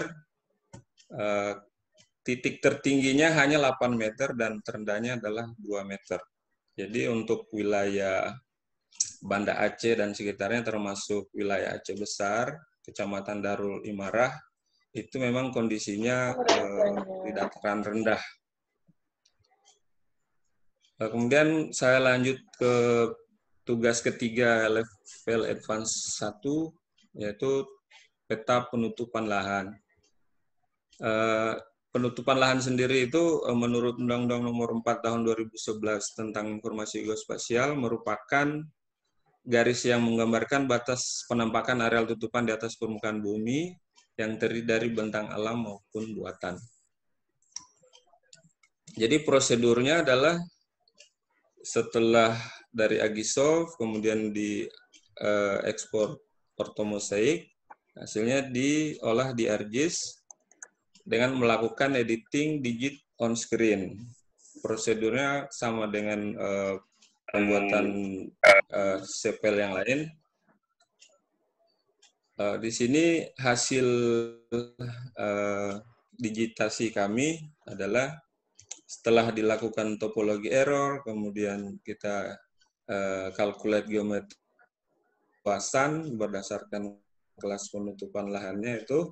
Yang paling pertama adalah bangunan, kemudian jalan kompleks, jalan setapak, jalan utama, kolam, pekarangan, rumput, saluran drainase, sawah, sungai, vegetasi.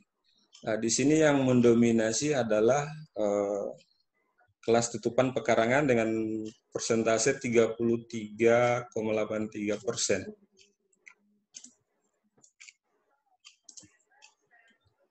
Kemudian lanjut, di tugas keempatnya adalah membuat peta kelerengan. Peta kelerengan sendiri adalah berbanding. Oh baik, Pak. Oke, peta kelerengan di sini kami mengklasifikasikan awalnya untuk wilayah seluruhnya datar 0,8% berdasarkan SK Menteri Pertanian nomor 837 tahun 80. Namun untuk dalam tugas kali ini kami diarahkan untuk mereklasifikasi ulang sehingga hasilnya adalah menjadi 5 kelas. 0,2%, 24, 46, 68, sampai di atas 8%. Setelah direklasifikasi, kita mendapatkan hasil yang tertinggi adalah wilayah datar dengan persentase 69%. Lanjut di advance level 2, di sini kami mendapat tugas 3 peta dan 4 tugas lainnya. Untuk peta pertama adalah peta areal terbangun dan belum terbangun. Di sini kami menganalisisnya menggunakan data penutupan lahan, kemudian mengelompokkan berdasarkan kelas terbangun dan belum terbangun. Untuk kelas terbangun itu kami definisikan adalah areal yang sudah mengalami intervensi manusia, artinya sudah dikelola oleh manusia. Kemudian yang belum terbangun itu areal yang belum mendapatkan intervensi manusia. Kemudian setelah dikelompokkan, ketemu hasilnya adalah kawasan yang belum terbangun itu sebesar 9,7% dan sudah terbangun 90,3%. Untuk kawasan belum terbangun, di sini adalah penutupan kolam, pekarangan, rumput, sungai, vegetasi. Sedangkan yang sudah terbangun adalah tutupan bangunan, jalan kompleks, jalan setapak, jalan utama, pekarangan, drainase, dan sawah. Kemudian dari data yang sudah terbangun, kita overlay dengan tutupan lahan dan data kelerengan untuk mendapatkan data kesesuaian dan keterlanjuran ruang. Itu kita menggunakan regulasi SNI 03/173/2004 tentang tata cara perencanaan lingkungan perumahan di perkotaan untuk masalah bangunan pemukiman dan perkantoran. Kemudian untuk jalan, di sini saya mengklasifikasikan jalan itu sebagai yang tidak sesuai.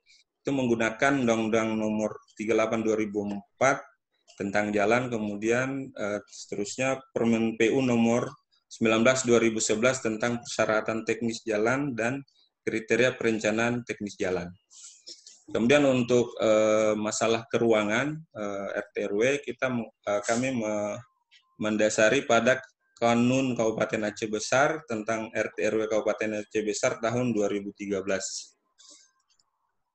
Kemudian berdasarkan hasil analisis overlay, kemudian kita melakukan query, maka kita mendapatkan data dan peta kriteria kesesuaian dan keterlanjuran ruang.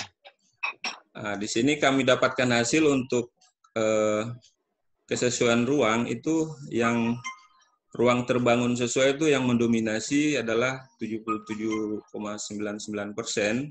Untuk yang terbangun tidak sesuai adalah 11,2%. Untuk keterlanjuran ruang sendiri itu kami nilai sebesar 1,12%. Untuk yang belum terbangun sebesar 9,69%. Terus saya menggarisbawahi yang terbangun tapi tidak sesuai, itu untuk jalan. Di sini kenapa jalan saya anggap tidak sesuai? Karena setelah diteliti atau ditelisik lebih lanjut, jalan di sini ini jalan utama, arteri primer. Ini namun di sini tidak dilengkapi dengan jalur pedestrian atau trotoar, di mana berdasarkan Permen PU bahwa pembangunan jalan itu wajib menggunakan trotoar. Kemudian jalan ini juga ada median jalan, cuman tamannya itu tidak dirawat dengan benar sehingga kami menganggap itu belum sesuai. Kemudian untuk bangunan, ini ada beberapa bangunan. Di sini bangunannya sudah terbangun sesuai, cuman sesuai berdasarkan kriteria kelerengan, namun setelah kita lihat bangunannya kondisinya terbengkalai. Artinya tidak dirawat sehingga kita anggap tidak sesuai. Kemudian untuk yang grafik warna hitam ini adalah berdasarkan kelas kelerengan, bangunannya berada di atas kelerengan curam. Sehingga di sini kita nilai sebagai keterlanjuran ruang. Lanjut ke tugas ketiga, itu adalah peta arahan penggunaan ruang. Setelah mengklasifikasikan data tutupan lahan, terus data lahan terbangun, kemudian kesesuaian dan keterlanjuran ruang, sama data kelerengan, kita melakukan analisis lebih lanjut untuk mendapatkan arahan pembangunan.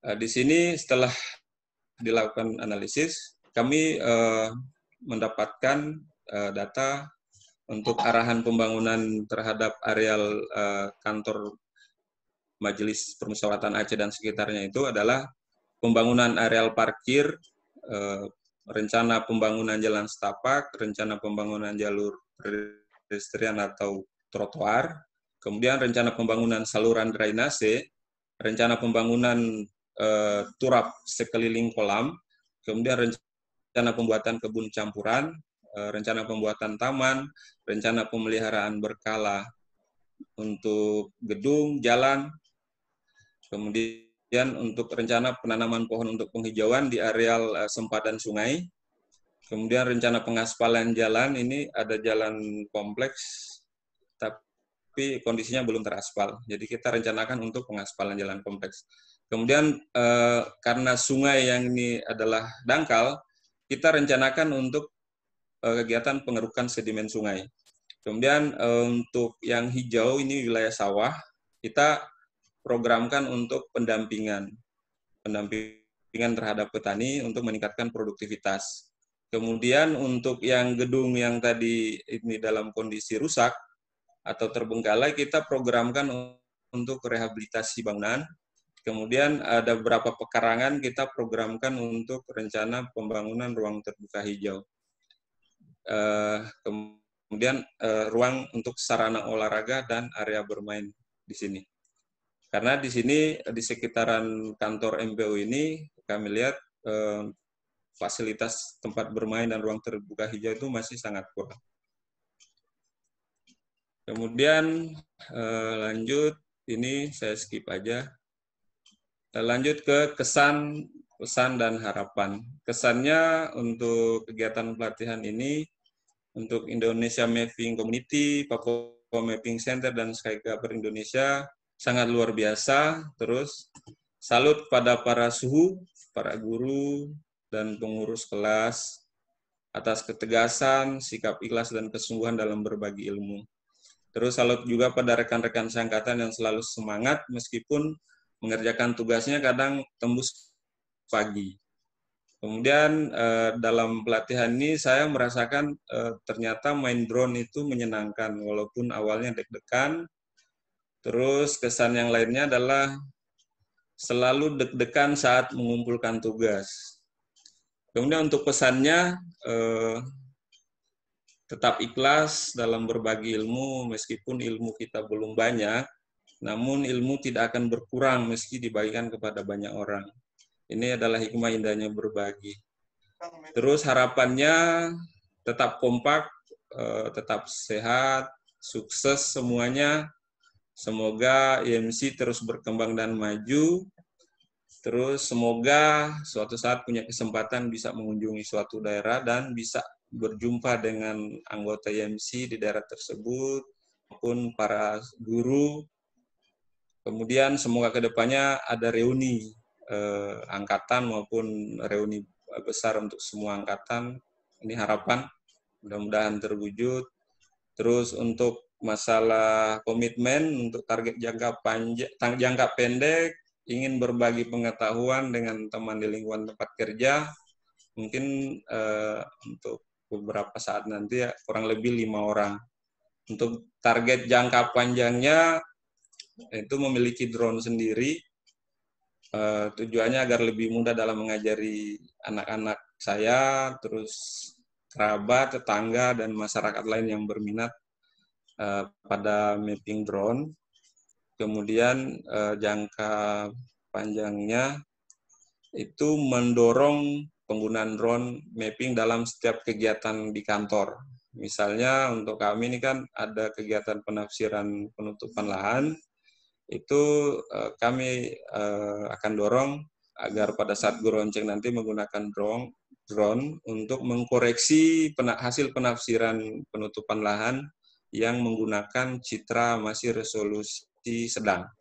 Kemudian pada kegiatan identifikasi hak-hak pihak ketiga dalam kegiatan penataan batas kawasan, kemudian inventarisasi dan verifikasi penyelesaian permasalahan tanah dalam kawasan hutan.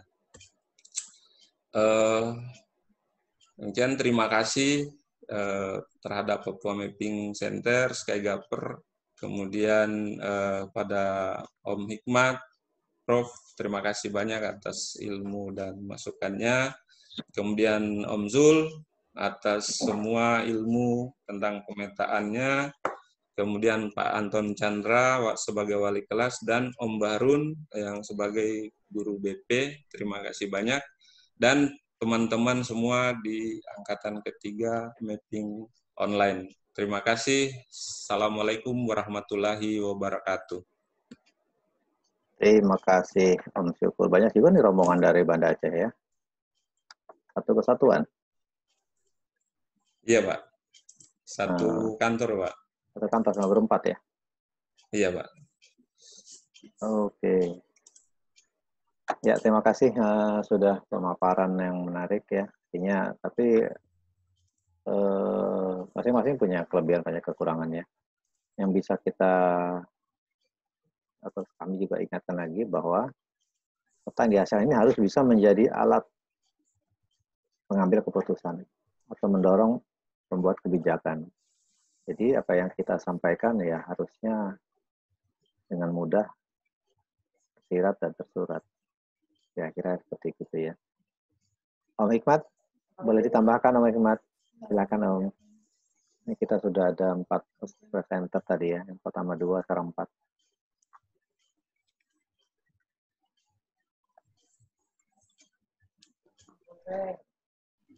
Halo Om Hikmat.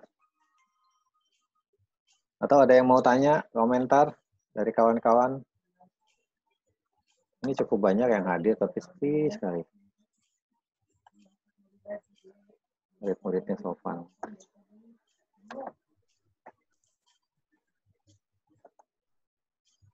Ya. Tadi saya sudah sampaikan juga ke Om Andreas ya, saya minta Om Andreas untuk menyampaikan. Pada angkatan sebelumnya saya pernah buat, kita pernah buat jadi namanya virtual project ya, imagery project. Bagaimana kita mencoba menyusun sebuah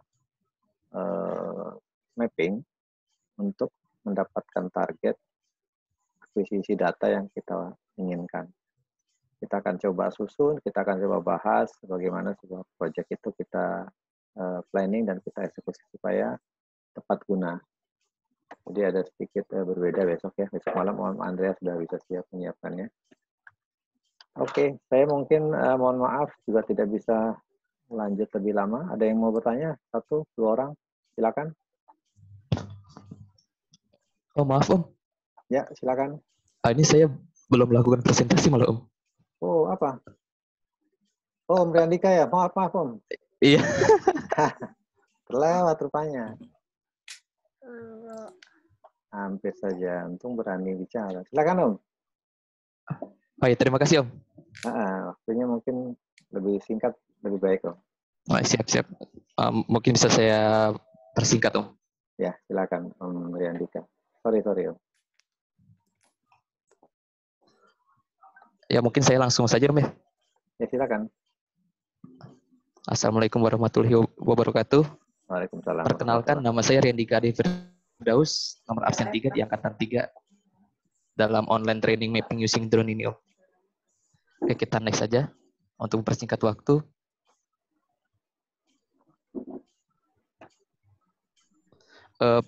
Pengalaman saya dalam proses pembelajaran ini, saya sangat senang karena bisa mengenal dan menerima ilmu dari guru yang sangat luar biasa di sini Om.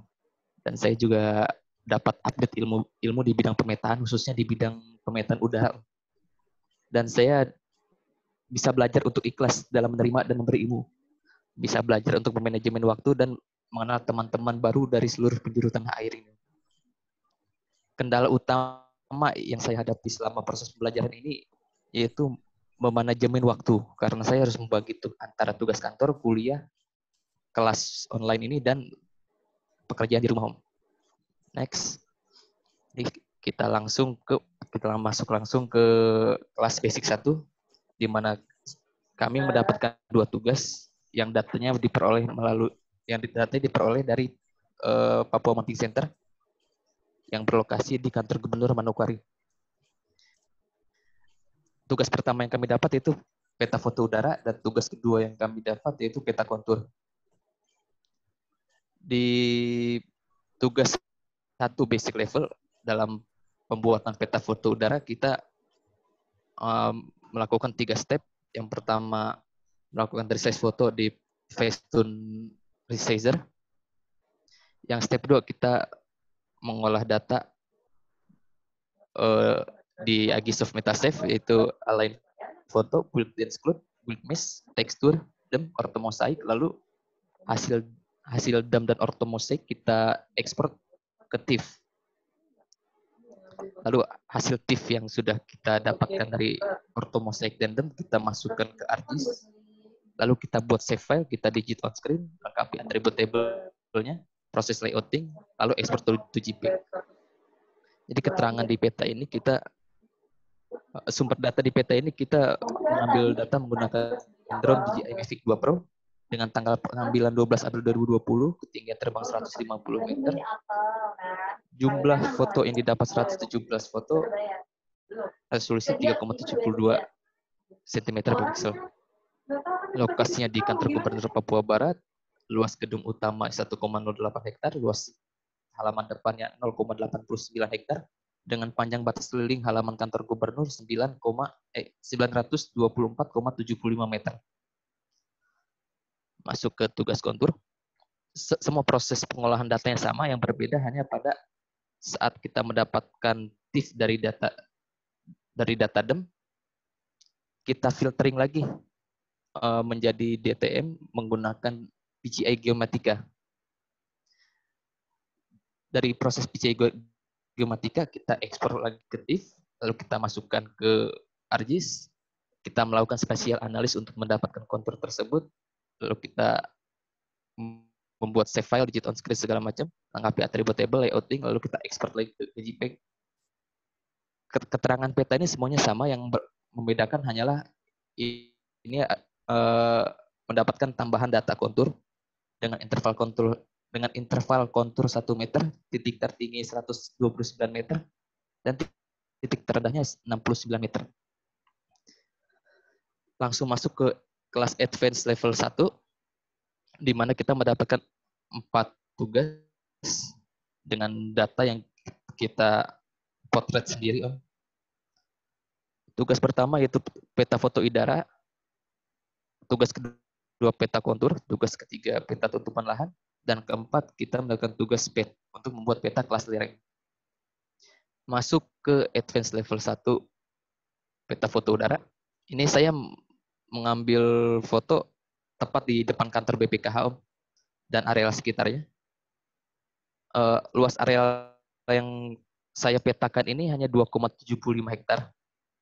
dengan panjang batas kelilingnya 874,26 meter. Wahana yang saya gunakan dalam pengambilan data ini yaitu DJI Phantom 4 Pro dengan tanggal pengambilan 25 April 2020, ketinggian terbang 100 meter, jumlah foto 142, overlap 80%, dan resolusinya 2,71 cm per pixel. Keterangan yang saya masukkan dalam peta ini ada 7 keterangan, yaitu ada gudang alat berat milik kantor PUPR, kantor BPKH wilayah 18 Banda Aceh, kebun punya masyarakat, ada PAUD, pemukiman warga, ada kantor flamboyan, ada kantor radio flamboyan, dan ada tanah terbuka. Proses pengolahan peta ini sama seperti basic, yaitu kita melakukan resize foto, melakukan pengolahan di Agisoft Metasafe menggunakan Align Photo, Build Dense Cloud, Build Mesh, Tekstur, DEM, Ortho Mosaic, lalu kita ekspor ke TIFF, dan kita melakukan pengolahan lebih lanjut dan layouting menggunakan ArcGIS. Next ke tugas 2, membuat peta kontur. Semua keterangan yang terdapat di peta kontur ini sama dengan peta foto udara, yang membedakan hanya interval kontur, yang membedakan hanya data kontur di sini dengan interval 1 meter. Titik tertinggi dalam di areal ini 55 meter dan titik terendahnya 35 meter.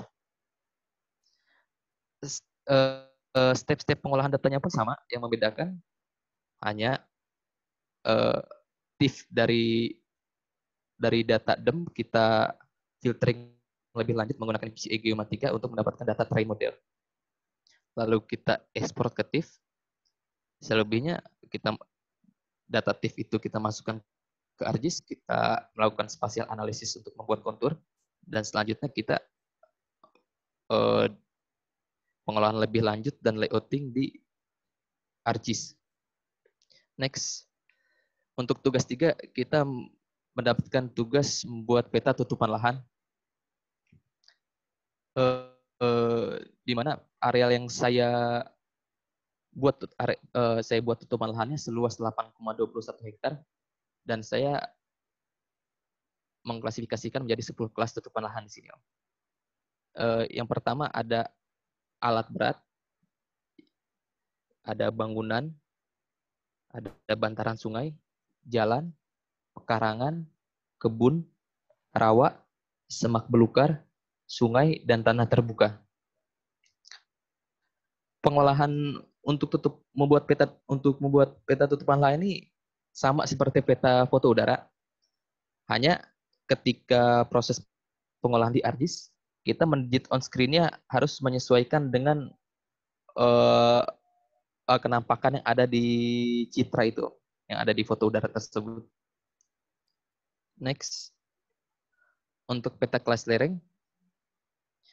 Peta kelas lereng ini dibagi menjadi 5 kelas, yaitu kelas datar 0-8% kemiringannya, landai 8-15%, agak curam 15-25%, curam 25-45%, dan sangat curam lebih dari 45%.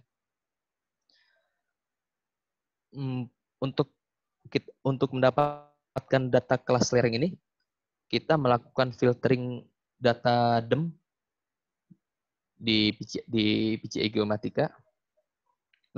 Lalu hasil ekspor dari data DTM tersebut kita melakukan spatial analis di ArcGIS dengan tahapan kita membuat slope. Setelah hasil dari slope tersebut kita reklasifikasi lagi menjadi 5 kelas lereng. Setelah itu kita raster to polygon untuk mendapatkan save file kelas lereng tersebut. Kemudian kita lengkapi atribut tabelnya, layouting, kemudian export to JPEG. Next, kita masuk ke kelas Advance 2, di mana kita mendapatkan tugas membuat 3 peta. Tugas pertama yaitu kita membuat peta terbangun dan tidak terbangun. Tugas kedua kita mendapatkan tugas membuat peta indikatif keterlanjuran ruang. Dan tugas kita membuat peta indikatif rencana penggunaan ruang. Next, untuk tugas 1 di kelas Advanced Level 2. Dari data tutupan lahan yang kita dapatkan di Advanced Level 1, kita analisis lebih lanjut. Kita identifikasi mana yang sudah ada pengerasan dan belum ada pengerasan. Di situ kita buat keterangan yang sudah pengerasan menjadi areal terbangun, yang belum pengerasan menjadi areal belum terbangun. Kemudian dari data tersebut kita layouting untuk mendapatkan peta terbangun dan tidak terbangun tersebut.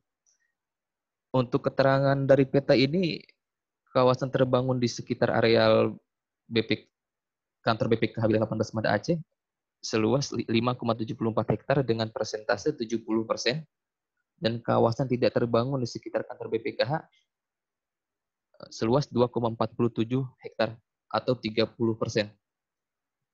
Luas area yang saya petakan sama seperti kelas Advance 1, itu 8,21 hektar. Next, untuk peta indikatif keterlanjuran ruang atau tugas 2 yang kami dapat, kami mengkombinasikan 3 data, yaitu data tutupan lahan, data terbangun dan tidak terbangun, dan data kelerengan.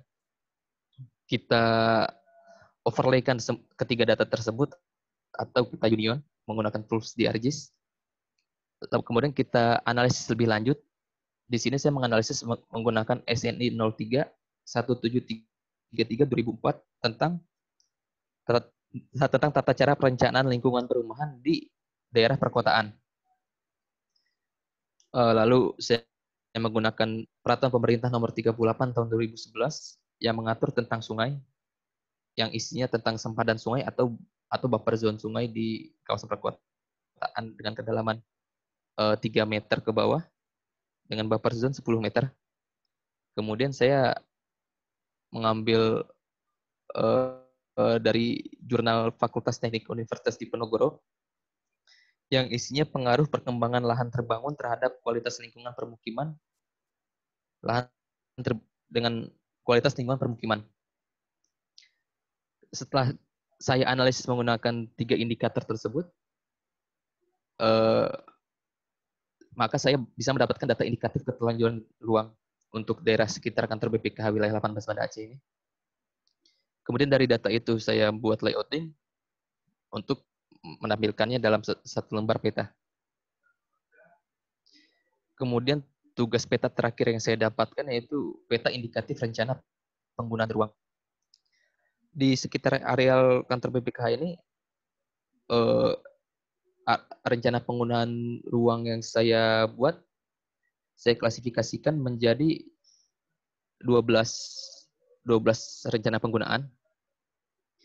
Yaitu yang pertama untuk penggunaan menjadi gudang alat berat, jalan lokal atau jalanan perumahan, jalan utama, kantor, lapangan serbaguna maksudnya, kemudian permukiman, perkebunan, ruang terbuka hijau, saluran air, sumber air, taman, dan trotoar atau jalur pedestrian.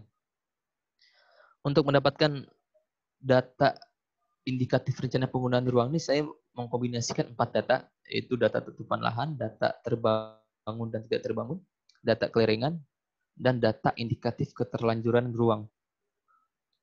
Saya overlaykan keempat data tersebut menggunakan union, lalu menganalisis lebih lanjut sama menggunakan SNI 03, PP nomor 38, dan jurnal Fakultas Teknik Undip untuk mendapatkan satu data indikatif rencana penggunaan ruang.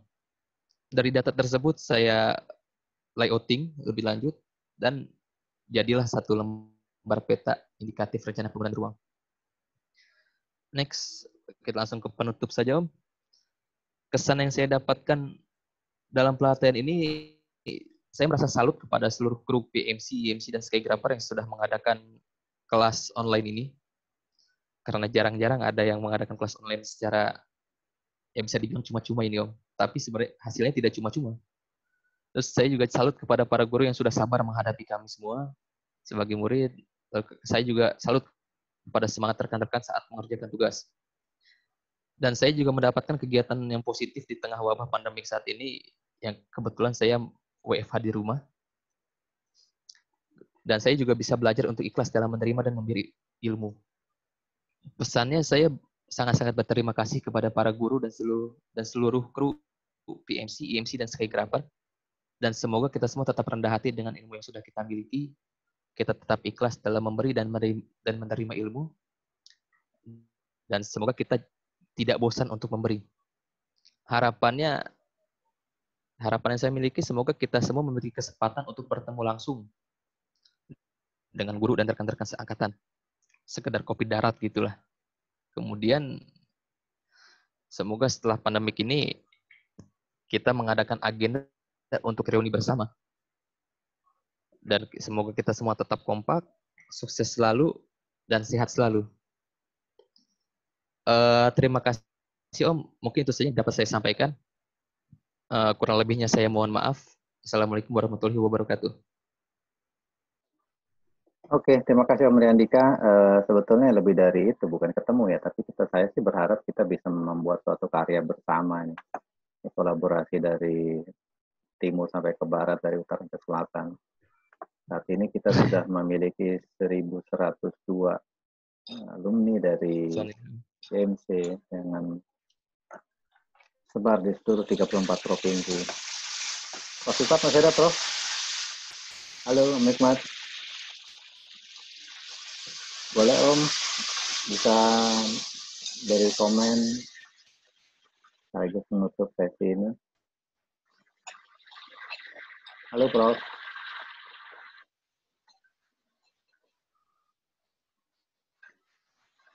Tidak ada ya. Oke, terima kasih banyak kawan-kawan.